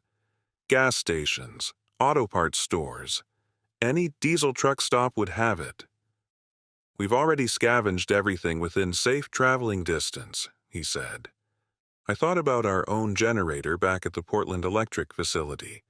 We had some additives, but barely enough for our own needs. Eli had wandered over to examine some electrical panels on the wall. "This system isn't optimized at all," he commented. "You're drawing way more power than you need for your current usage." "What do you mean?" Hawkins asked. "Your generator is rated for full lodge operations, including ski lifts, kitchen equipment, everything. But you're only using it for essential systems now. If you installed a regulator here," he pointed to a specific junction, "you could reduce fuel consumption by at least 40%. Hawkins looked impressed. "Can you do that?" "I'd need parts," Eli said, looking to me. I nodded. "We might have what you need back at our facility, but we'd need something in exchange." "What kind of something?" Hawkins asked cautiously. "Information, primarily. And maybe some coordination on supply runs or patrols, safety and numbers." He seemed relieved that we weren't asking for fuel or food, which they clearly couldn't spare. "I'll talk to the lieutenant, but I don't see why not." While Eli continued examining the electrical system, I went to find Dr. Myers. The medical tent was a scene from a war zone. Cots filled every available space, most occupied by people suffering from cold-related injuries. The smell of antiseptic barely covered the underlying sense of illness and fear. I found Dr. Myers treating a young man with severely frostbitten fingers. Her face was grim. "How bad?" I asked quietly. "He'll lose at least 3 fingers," she replied. "And he's one of the lucky ones. We've had 17 deaths since yesterday, mostly elderly or those with pre-existing conditions. The cold is just too extreme for the human body without proper protection." I absorbed this information, trying to remain clinical rather than emotional. "What about supplies?" "Running dangerously low on everything. The supplies you brought will help, but not for long." She finished bandaging the man's hand. "I need to stay here, Thad. They need me more than your group does." I understood her decision immediately. She was following her oath as a doctor, going where she could do the most good. "We'll try to bring more supplies when we can," I promised. Before leaving the medical tent, I surveyed the room one more time. These people had made it to shelter, but many were still dying. And Government Camp was one of the better organized refugees. What was happening in places with less preparation, less leadership? Outside, the temperature was dropping again as afternoon faded toward evening. We needed to head back soon if we wanted to reach our facility before dark. I found Eli still working in the generator building, now accompanied by a young National Guard engineer. "We've mapped out what we need," he told me excitedly. "With the right parts, we could increase their efficiency dramatically." "Make a list," I said. "We'll see what we can find." As we prepared to leave, Lieutenant Anderson, the officer in charge, approached us. "Sergeant Hawkins says you might be able to help with our power situation." "Possibly," I confirmed, "but we have limited resources ourselves." He nodded, understanding the implied negotiation. "What would you need in return?" "A 2-way radio permanently tuned to your frequency.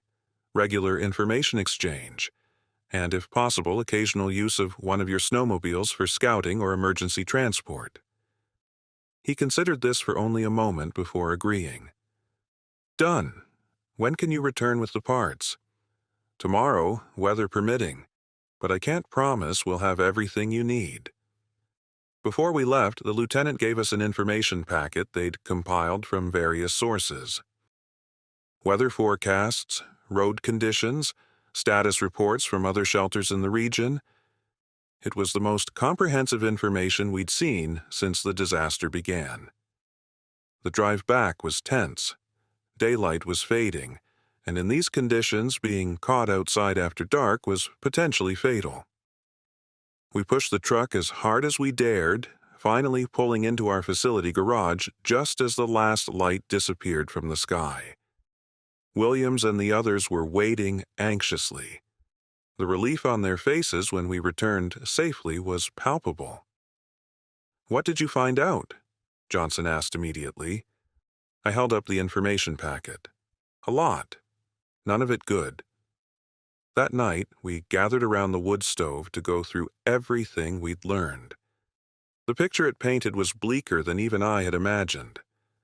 According to the latest scientific models, this impact winter could last anywhere from 6 months to several years. Global agriculture had essentially stopped. Supply chains were shattered. Government services were collapsing even in areas less affected by the cold. "So, what do we do?" Kate asked when we'd finished reviewing everything. I looked around at the faces watching me, waiting for answers I didn't fully have. "We adapt," I said finally. "We learn to live in this new world. And we help each other do the same." That was the end of day 2. We had shelter, we had heat, we had a plan of action. But the clock was ticking on our supplies, and outside, the world remained locked in ice with no thaw in sight. Dawn of the 3rd day brought a brief respite from the snow, though the temperature remained brutally cold at -40. I used the clear weather to climb up to the facility's roof with Johnson to check for damage and clear accumulated snow. From that vantage point, we could see for miles in every direction. The landscape was unrecognizable, transformed into a white wasteland. Mount Hood loomed in the distance, its familiar profile the only landmark still distinguishable. "Look there," Johnson said, pointing northwest. A thin column of smoke rose in the distance, maybe 5 miles away. Another shelter? I wondered. Or people burning whatever they can find to stay warm, he replied grimly. We made note of the location to investigate later if possible. Any other survivors in the area could be potential allies or potential threats. The reality of our situation was forcing us to think in ways that would have seemed paranoid just days ago. When we returned inside, there was a commotion near the radio. Ramirez had picked up a transmission, the first clear one since yesterday. "This is an emergency broadcast from the National Weather Service Advanced Weather Laboratory in Boulder, Colorado. Our facility is operating on emergency power. We are broadcasting scientific data regarding the ongoing climate event." Everyone gathered around as the transmission continued, providing the first truly comprehensive explanation of what had happened. The asteroid impact in the North Pacific had ejected millions of tons of water vapor and debris into the upper atmosphere. This had created a global dimming effect, reflecting sunlight back into space. The result was a rapid temperature drop unprecedented in human history. Current models suggest global temperatures will continue to decrease for approximately 72 more hours before stabilizing. Northern hemispheric average temperatures are expected to remain between -20 and -50 degrees Fahrenheit for a minimum of 6 to 8 months. Recovery to pre-impact temperatures may take years. The voice continued with technical details about atmospheric conditions, but the message was clear. This wasn't a temporary crisis. This was our new reality for the foreseeable future. After the broadcast ended, there was silence in the room.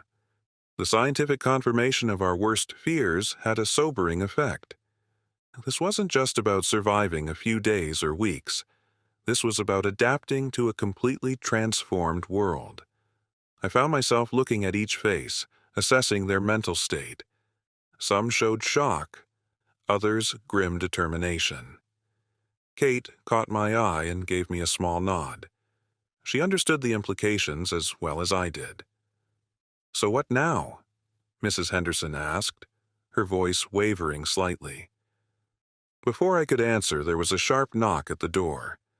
Everyone froze. We weren't expecting anyone. Williams and I approached the door cautiously. I peered through the small window and saw 3 figures bundled in heavy winter gear. They weren't National Guard or Portland Electric employees based on their clothing. "Who are you?" I called through the door. "Please," a woman's voice replied, muffled by layers of fabric. "We saw your lights. We've been walking since our car died yesterday. We have a child with us." I exchanged looks with Williams. We'd established protocols for this scenario during the night. Resources were limited. Every new person reduced the survival chances of those already here. "Stand back from the door," I instructed, "and keep your hands visible." I opened the door slightly, still blocking the entrance. The bitter cold rushed in immediately. The 3 figures stood several feet back as instructed. They lowered their hoods to reveal a middle-aged couple and a teenage boy, maybe 14 or 15. Their faces were red from cold, with early signs of frostbite on their cheeks and noses. "I'm Daniel Reeves," the man said. "This is my wife Sandra and our son Jason.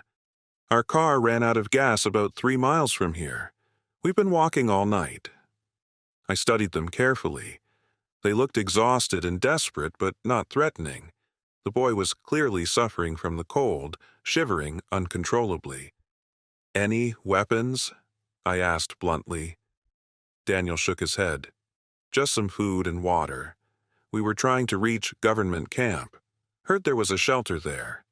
I made my decision. "You can come in, but there are conditions. We have limited supplies. Everyone contributes, everyone shares. We'll need to search your bags." They nodded eagerly, willing to accept any terms for the promise of warmth and safety. Once inside, the new arrivals collapsed into chairs near the stove, the heat drawing them like magnets. Johnson brought them hot water with electrolyte packets dissolved in it, the best thing for the mild hypothermia they were all showing signs of.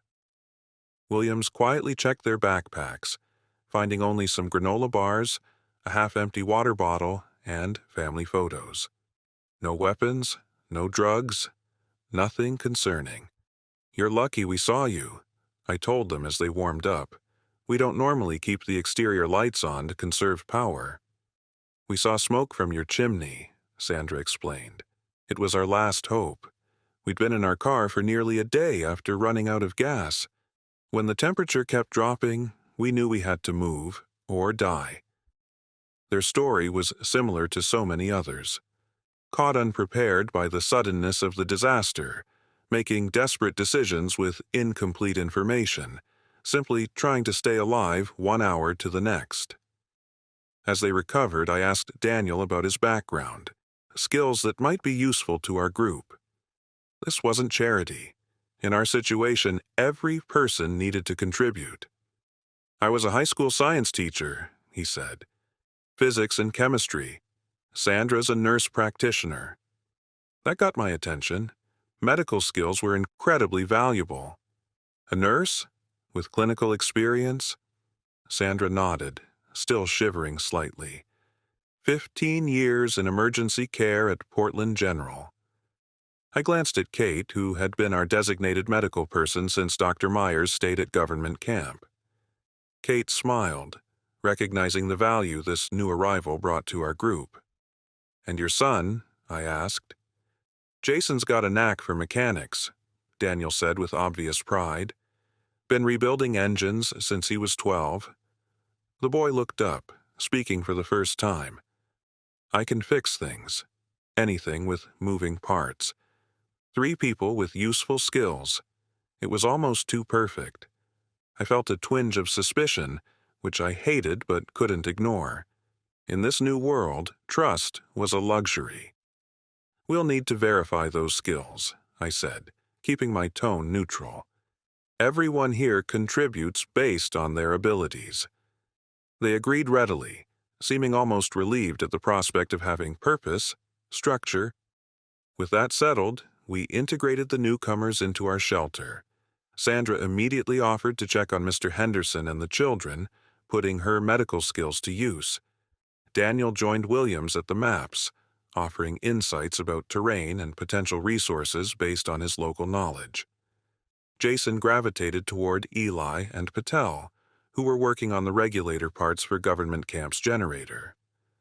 I watched these interactions carefully, looking for any sign of deception or threat. But all I saw were desperate people grateful for refuge, eager to earn their place. Around noon, Ramirez spotted movement outside through one of the few windows we kept uncovered. A small convoy of vehicles was approaching slowly along the access road, their headlights barely visible through the swirling snow that had resumed falling. "National Guard?" Johnson suggested, moving to the window. I studied the approaching vehicles through binoculars. 2 SUVs and what looked like a modified pickup truck with a snowplow attachment. Not military vehicles. "Not Guard," I confirmed. "Everyone to positions." We had established defensive protocols during the night. Most people moved to the back rooms. Williams, Johnson, Ramirez, and I took up observation positions at different windows. We weren't armed except for a few tools that could serve as weapons if absolutely necessary. Our best defense was the sturdy building itself. The vehicles stopped about 50 yards from our entrance. Several figures emerged, all heavily bundled against the cold. One approached alone, hands clearly visible. I cracked the door open slightly. "That's far enough. Identify yourself." The figure stopped, lowered their hood. A woman, maybe 40, with a weathered face. "My name is Rebecca Torres. I represent a community of survivors from the Ravens Ridge subdivision. We saw your lights last night." "What do you want?" I asked directly. "To talk, to coordinate. We have 26 people sheltering in our community center. Limited food, but decent shelter. We spotted your facility yesterday and thought we might be looking at the same problems." I considered this carefully. Another group of survivors, relatively organized, close enough to coordinate with, but far enough away that we weren't competing for the same immediate resources. It could be valuable. It could also be a trap. "Just you," I said finally. "The others stay with the vehicles." She agreed and I let her in, keeping Williams and Johnson nearby just in case. Inside, we offered her a hot drink while she explained their situation. Ravens Ridge was a small subdivision about 5 miles northwest, the source of the smoke we'd spotted earlier. Mostly vacation homes and cabins, it had a small community center with a commercial kitchen and activity rooms.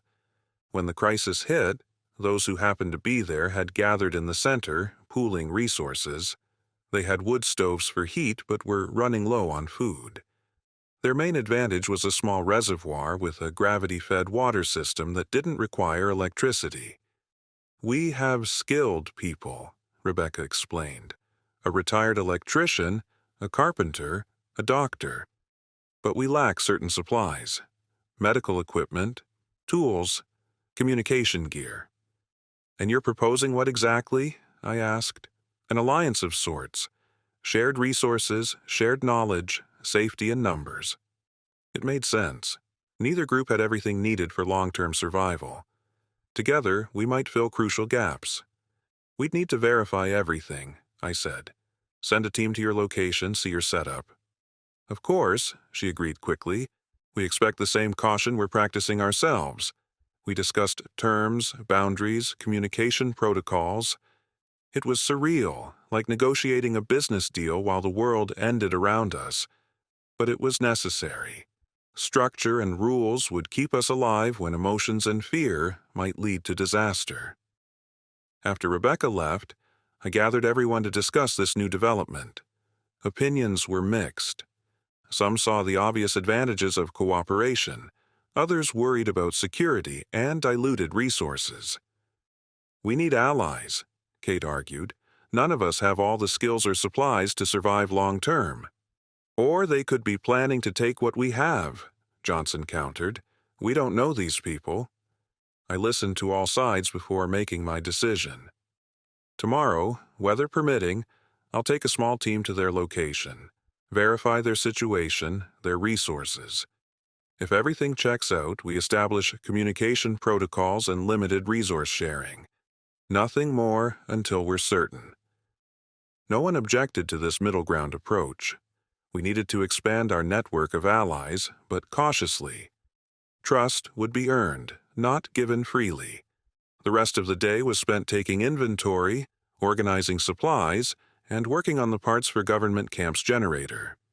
Eli and Patel, with Jason's unexpected assistance, made significant progress.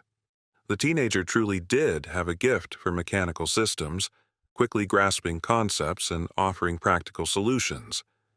Sandra performed medical checks on everyone, confirming what we already knew about Mr. Henderson's heart condition and Kate's asthma, but also identifying other concerns we hadn't recognized. Chen had early signs of diabetes. One of the children had an ear infection that could become serious without antibiotics. By evening, our little community had begun to adapt to its new members.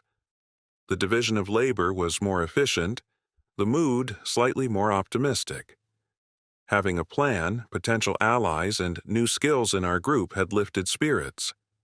As night fell, I took the last watch shift, sitting by the radio while most others slept. In the quiet darkness, I allowed myself to truly contemplate our situation for the first time. The scientific broadcast had confirmed my worst fears. This wasn't a temporary crisis. This was potentially the beginning of a new dark age. Modern civilization had been built on assumptions of relative climate stability. Those assumptions were now shattered. Kate joined me sometime after midnight, unable to sleep. "Penny for your thoughts," she said softly, sitting beside me. "Just thinking about tomorrow," I replied, "and all the tomorrows after that." She was quiet for a moment. "We'll make it, you know. Not just survive, but live.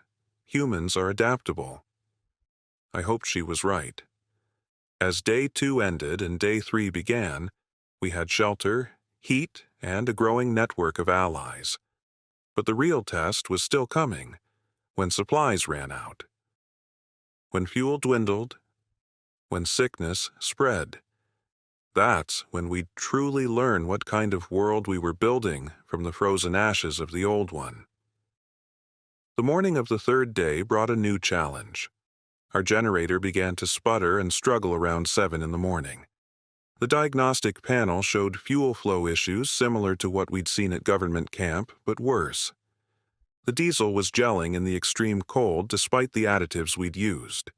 Patel, Eli, and Jason immediately set to work on the problem. I joined them in the generator room, bringing my specialized knowledge of cold weather operations. The temperature outside had dropped to -45 during the night, pushing our equipment beyond its design parameters. "The filter's completely clogged," Patel said, examining the fuel system. "And I think the lines are starting to freeze too." "We need to warm the entire fuel system," I explained. "And quickly. If the generator fails completely, we lose heat." Jason, the teenager who'd arrived with his parents the previous day, studied the setup carefully. "Could we rig a heat trace? Use some of the electrical output to warm the fuel lines?" I looked at the boy with newfound respect. It was exactly what I was thinking. "Yes. We'd need to create a closed-loop system, essentially using some of the generator's power to keep itself running. We worked frantically for nearly an hour, repurposing electrical heating elements from the facility's equipment. The generator coughed and sputtered, threatening to die completely several times. If it did, we'd have no way to restart it without external power. Finally, we completed the improvised heating system. It wasn't pretty or efficient, but it worked. The generator stabilized, its rhythm returning to normal. The crisis was averted, but it highlighted the fragility of our situation. Even our most critical systems were vulnerable to the extreme conditions. "Good work," I told Jason, who beamed with pride. It was important to recognize and encourage skills, especially in the young. They would inherit whatever world we managed to build from this catastrophe. When we returned to the main room, I found Williams listening intently to the radio. He looked up as we entered. "National Weather Service again," he said. "They're saying temperatures have stopped dropping globally. Might even rise a few degrees in the coming week as atmospheric circulation patterns stabilize." It was the first potentially good news we'd had since the disaster began. Not that -40 was much better than -45, but at least things weren't getting worse. And the prospect of even slightly warmer temperatures in the future gave us hope. After breakfast, I gathered a small team to visit the Ravens Ridge community. Williams would stay behind to coordinate with government camp regarding the generator parts. Johnson and Ramirez would come with me, along with Sandra Reeves, whose medical skills might be useful in assessing their situation. "Keep the facility secure," I instructed those staying behind. "Minimal power usage, regular radio checks. We'll be back before dark." The drive to Ravens Ridge was challenging, but manageable. The modified snowplow on their pickup truck had cleared a rough path during their visit yesterday, which helped enormously. We still had to navigate around fallen trees and abandoned vehicles, but made steady progress. The subdivision came into view after about 40 minutes. It was a collection of high-end vacation homes and cabins arranged around a central community building. Several chimneys were emitting smoke, and I could see people moving about, clearing paths between buildings. We were met at the entrance by Rebecca Torres and a tall man she introduced as Michael Chen, the community's elected leader. They escorted us to the community center, a spacious building with large windows currently covered by blankets for insulation. Inside was warmer than outside, but still cold enough to see our breath. Around 20 people were gathered, a mix of ages, including several elderly residents and a few children. They were using a large fireplace and several portable propane heaters for warmth. The smell of soup cooking came from the kitchen area. "We're making it work," Michael explained as he gave us a tour. "The center has its own water system. We've collected food from all the homes in the subdivision. Rationing carefully, we have maybe 2 weeks of supplies." I assessed their setup with a critical eye. Their heating solution was inefficient and potentially dangerous due to carbon monoxide risks. Their food storage was well organized but limited. Their medical supplies were concerning, with only basic first aid equipment. "Your biggest issue is going to be fuel for those propane heaters," I pointed out. "When that runs out, the fireplace won't be enough to heat this space." Michael nodded grimly. "We know. We're looking at alternatives, but options are limited." Sandra examined their medical supplies and spoke with their doctor, an elderly man named Dr. Patel, no relation to our engineer. She returned with a worried expression. "They have 3 people requiring daily medications they're running low on," she reported quietly, "and 1 case of pneumonia developing in an elderly woman." This situation was common everywhere, I suspected. Modern medicine relied on supply chains that no longer existed. Chronic conditions managed with daily medications would become acute crises. Treatable infections would become life-threatening. After completing our assessment, I met with Michael and Rebecca to discuss potential cooperation. Their community had skilled labor, a good water source, and a reasonably secure location. We had better heating, power generation, and communication equipment. Together, we might solve some of each other's most pressing problems. We propose a trade, I said. We'll help you develop a more sustainable heating solution using your available resources. In exchange, we'd like access to your water system if ours fails, and assistance with maintenance and security. They considered this briefly before agreeing. It was a fair arrangement that benefited both communities without requiring either to give up essential resources. There's something else, Michael added. We've been picking up radio transmissions from other survivor groups, smaller than yours or ours, many in desperate situations. Some have attempted to reach government camp, but couldn't make it. This was concerning, but not surprising. As cold as it was now, the roads would only get worse as snow continued to accumulate. Small groups with inadequate shelter would face increasing challenges. We should coordinate search and rescue where possible, I suggested. Combine resources to help those we can reach. Michael agreed, though we both understood the brutal calculus involved. We couldn't save everyone. Resources were finite. Each person added to our communities reduced the survival chances of those already there. Yet abandoning others to certain death wasn't an option either, not if we wanted to maintain our humanity. As we prepared to leave, I noticed a ham radio setup in the corner of the community center. That operational? I asked. Intermittently, Rebecca replied. We've made contact with groups as far away as Bend and Salem. The news isn't good. Urban areas are in chaos. Rural communities are isolating, protecting their resources. Can I try something? I asked. She nodded, and I sat at the radio. As a licensed amateur radio operator, a hobby I'd picked up during long night shifts monitoring power lines, I knew the emergency frequencies used by long-distance truckers. If anyone was still moving across the country's frozen highways, it would be them. I adjusted the frequency and sent out a call. To my surprise, a response came almost immediately. This is Big Sky Convoy north of Boise. Who's calling?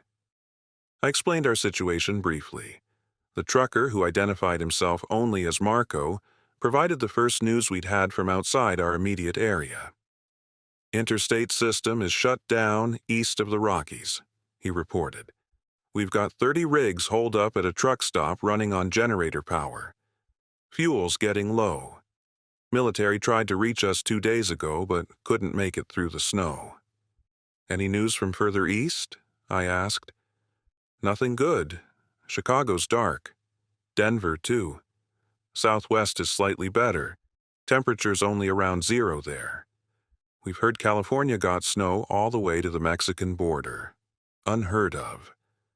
I thanked him for the information and promised to check in again when possible. This brief contact with the outside world confirmed what we'd feared. The disaster was truly national, possibly global in scale.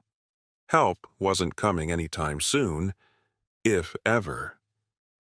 On the drive back to our facility, I shared this information with my team. Sandra looked particularly troubled. If it's this bad everywhere, what happens when medications run out completely? When food supplies are exhausted? She asked. We adapt, I replied, the same answer I'd given before. We find alternatives. We relearn old skills. Before modern medicine, people still survived. Before industrial agriculture, people still ate. Many also died, she pointed out. Yes, I acknowledged. Many died. We can't save everyone, but we can try to save as many as possible and preserve knowledge for rebuilding. When we reached our facility, we found Williams waiting with news of his own. The regulator parts for government camp were ready, but they'd made contact with another problem. Their medical situation is deteriorating rapidly, he explained.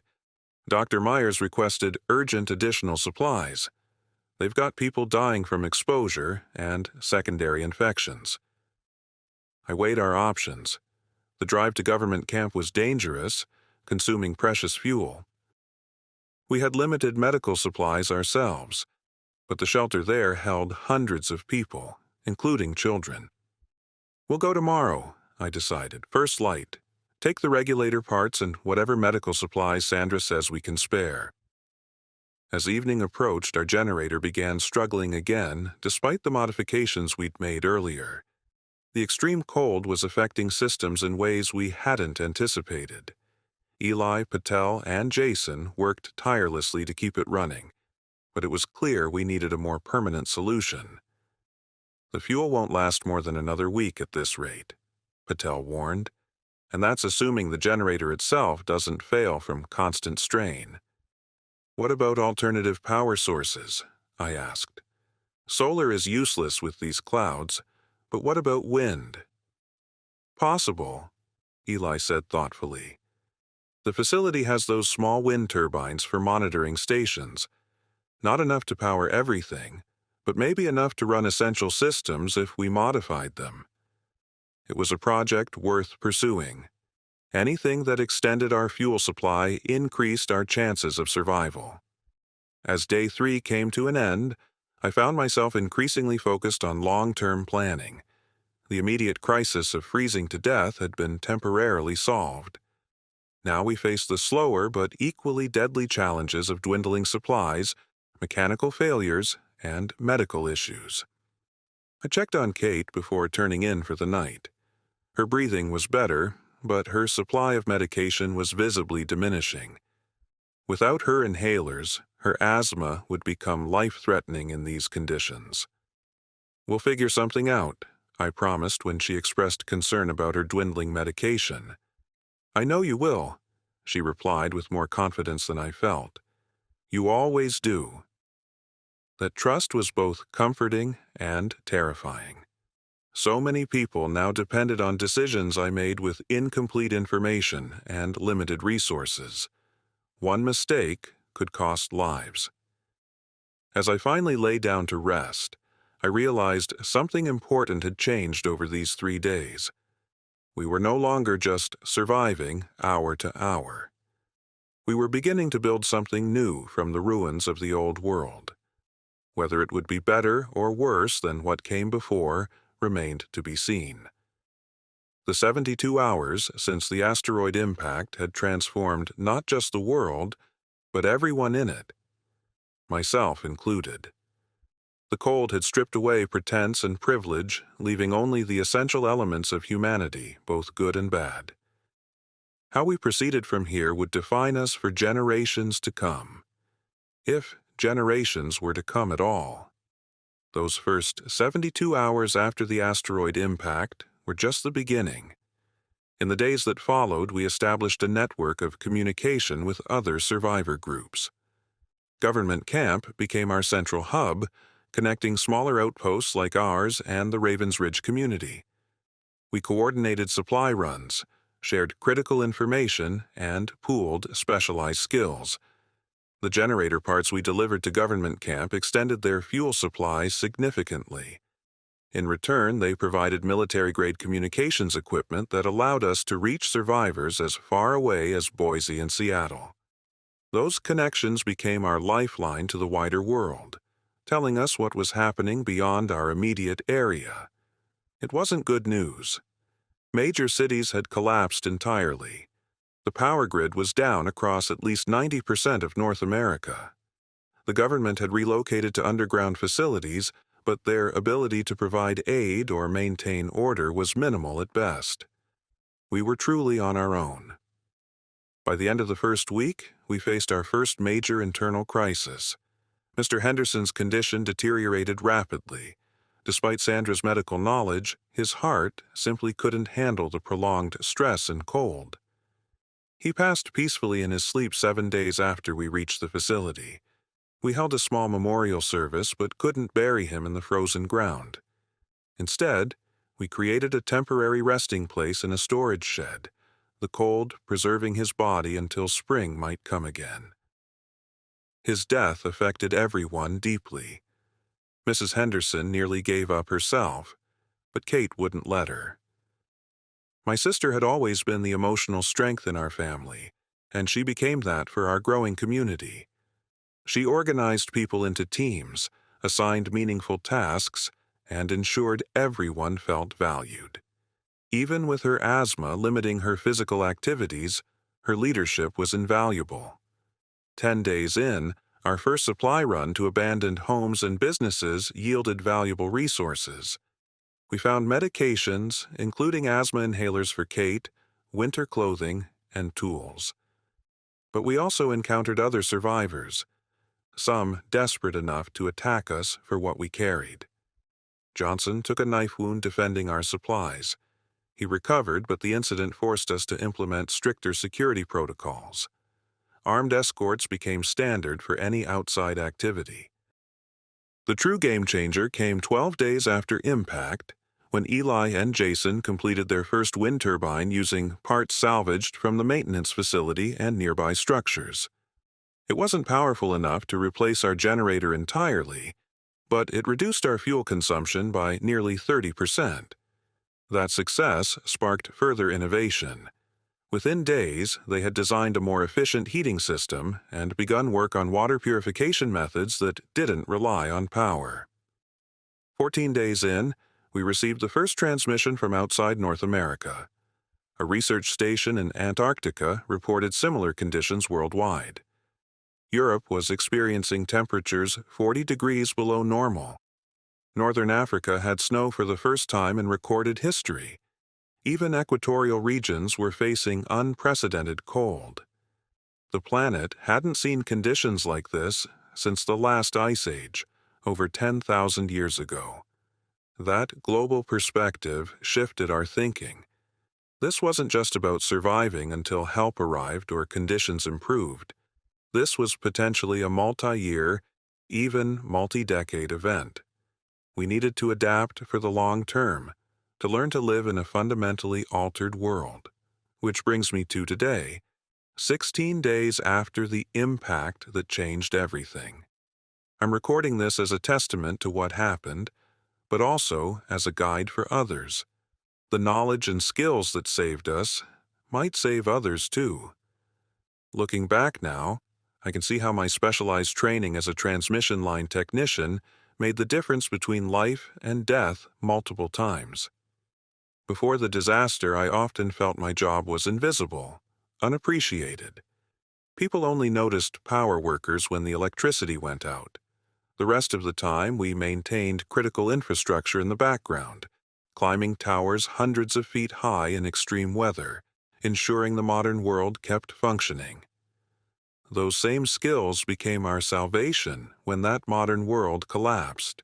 Knowing how to work in extreme cold, how to repair complex electrical systems, how to navigate using infrastructure most people never notice, how to improvise with limited resources. These weren't just job skills anymore. They were survival skills. But perhaps the most important thing I learned during those first 72 hours was about human adaptability. How quickly we can shift our priorities when survival is at stake. How resourceful we can be when traditional solutions fail. How communities can form and strengthen even, or perhaps especially, in the face of catastrophe. Our group now numbers 32 people. We've integrated members from smaller groups that couldn't survive independently. Each brings skills and knowledge that make us collectively stronger. The maintenance facility has been expanded with additional insulated structures built from salvaged materials. Our power generation system now includes 3 wind turbines and a methane digester that Jason designed using principles he learned in high school science classes. Food remains our biggest challenge. We've exhausted most easily accessible supplies from nearby buildings. Hunting is difficult in these conditions, though occasionally successful. We've begun converting one of the storage buildings into a greenhouse, using artificial lighting powered by our turbines. It's an experiment, but if successful, it could provide sustainable food production indefinitely. Medical issues continue to be a serious concern. Sandra has done remarkable work establishing a clinic with limited supplies, but chronic conditions require medications we can't manufacture. We've begun exploring traditional remedies and alternative treatments, drawing on the diverse knowledge of our community members. Some work surprisingly well, others don't. It's a process of rediscovery, learning what people knew before modern pharmaceuticals existed. Perhaps most remarkably, we've established a small school for the children. Education might seem like a luxury in our situation, but preserving and transmitting knowledge is essential for long-term survival. The curriculum focuses on practical skills first, academic knowledge second. Children learn basic medicine, engineering principles, agriculture, and manufacturing alongside traditional subjects like mathematics and language. These kids will grow up in a world very different from the one we knew. They need different skills to thrive in it. Communication with other survivor groups remains vital. We've learned of settlements as far away as California and Montana, each facing similar challenges, each finding unique solutions based on their resources and expertise. We share what works, warn about what doesn't, and gradually build a network of knowledge that improves everyone's chances. Government sources, when we can reach them, predict that these conditions could last anywhere from 2 to 10 years. The uncertainty is vast because we've never experienced an impact winter of this magnitude in recorded history. The best-case scenario is that temperatures begin to moderate within a year or two as the atmosphere gradually clears. The worst-case scenario is that we've triggered a feedback loop that extends the cooling effect beyond the direct impact consequences. Either way, the world we knew is gone. The complex systems that supported modern civilization can't be quickly rebuilt. Global supply chains, just-in-time manufacturing, digital infrastructure, industrial agriculture, all these required stability and predictability that no longer exists. What comes next will be different, possibly simpler in many ways, but also potentially more resilient if we learn the right lessons from this catastrophe. I think about my sister Kate's words often. She said humans are adaptable, that we would not just survive, but live. She was right. In the face of the most extreme environmental disaster in human history, we've done more than simply stay alive. We've begun to build something new. Every day brings challenges. The generator still threatens to fail whenever temperatures drop below -50. Food supplies require constant management. Medical emergencies arise that we can't always address effectively. Conflict within the community and with outside groups remains a threat. But we face these challenges together, with growing confidence in our collective ability to solve problems. I've been asked if I regret any decisions I made during those critical first hours and days. There are people I couldn't save, alternatives I didn't consider, resources I failed to secure. Those weigh on me, but given the information and options available at each moment, I believe we made the best choices possible. The one thing I regret most was not being better prepared personally. For years, I'd maintained my property in Idaho with solar panels, a wood stove, and other off-grid capabilities. Friends sometimes teased me about my prepper tendencies. But even I wasn't prepared for how quickly everything would collapse, or how complete that collapse would be. No one was. Not truly. If you're watching this and facing your own crisis, remember what saved us. It wasn't just physical supplies, though those were crucial. It wasn't just technical knowledge, though that made the difference many times. It was community. The willingness to cooperate, to pool resources and skills, to make difficult decisions collectively, to see beyond immediate self-interest to longer-term survival. The ice age that began with that asteroid impact will eventually end. I may not live to see it, but humanity will continue. We're too resourceful, too adaptable to be extinguished by even this level of catastrophe. And when the ice finally recedes, The world that emerges will be built by people who learned the hardest way possible what truly matters. I'm Thaddeus Wilders, transmission line technician turned survivor. This is my testimony of the first 72 hours of the Ice Age apocalypse and the world we're building in its frozen grip. If you're out there struggling like we were, don't give up. Find others. Share what you know. Learn what you don't. Together, we can survive anything, even the end of the world as we knew it.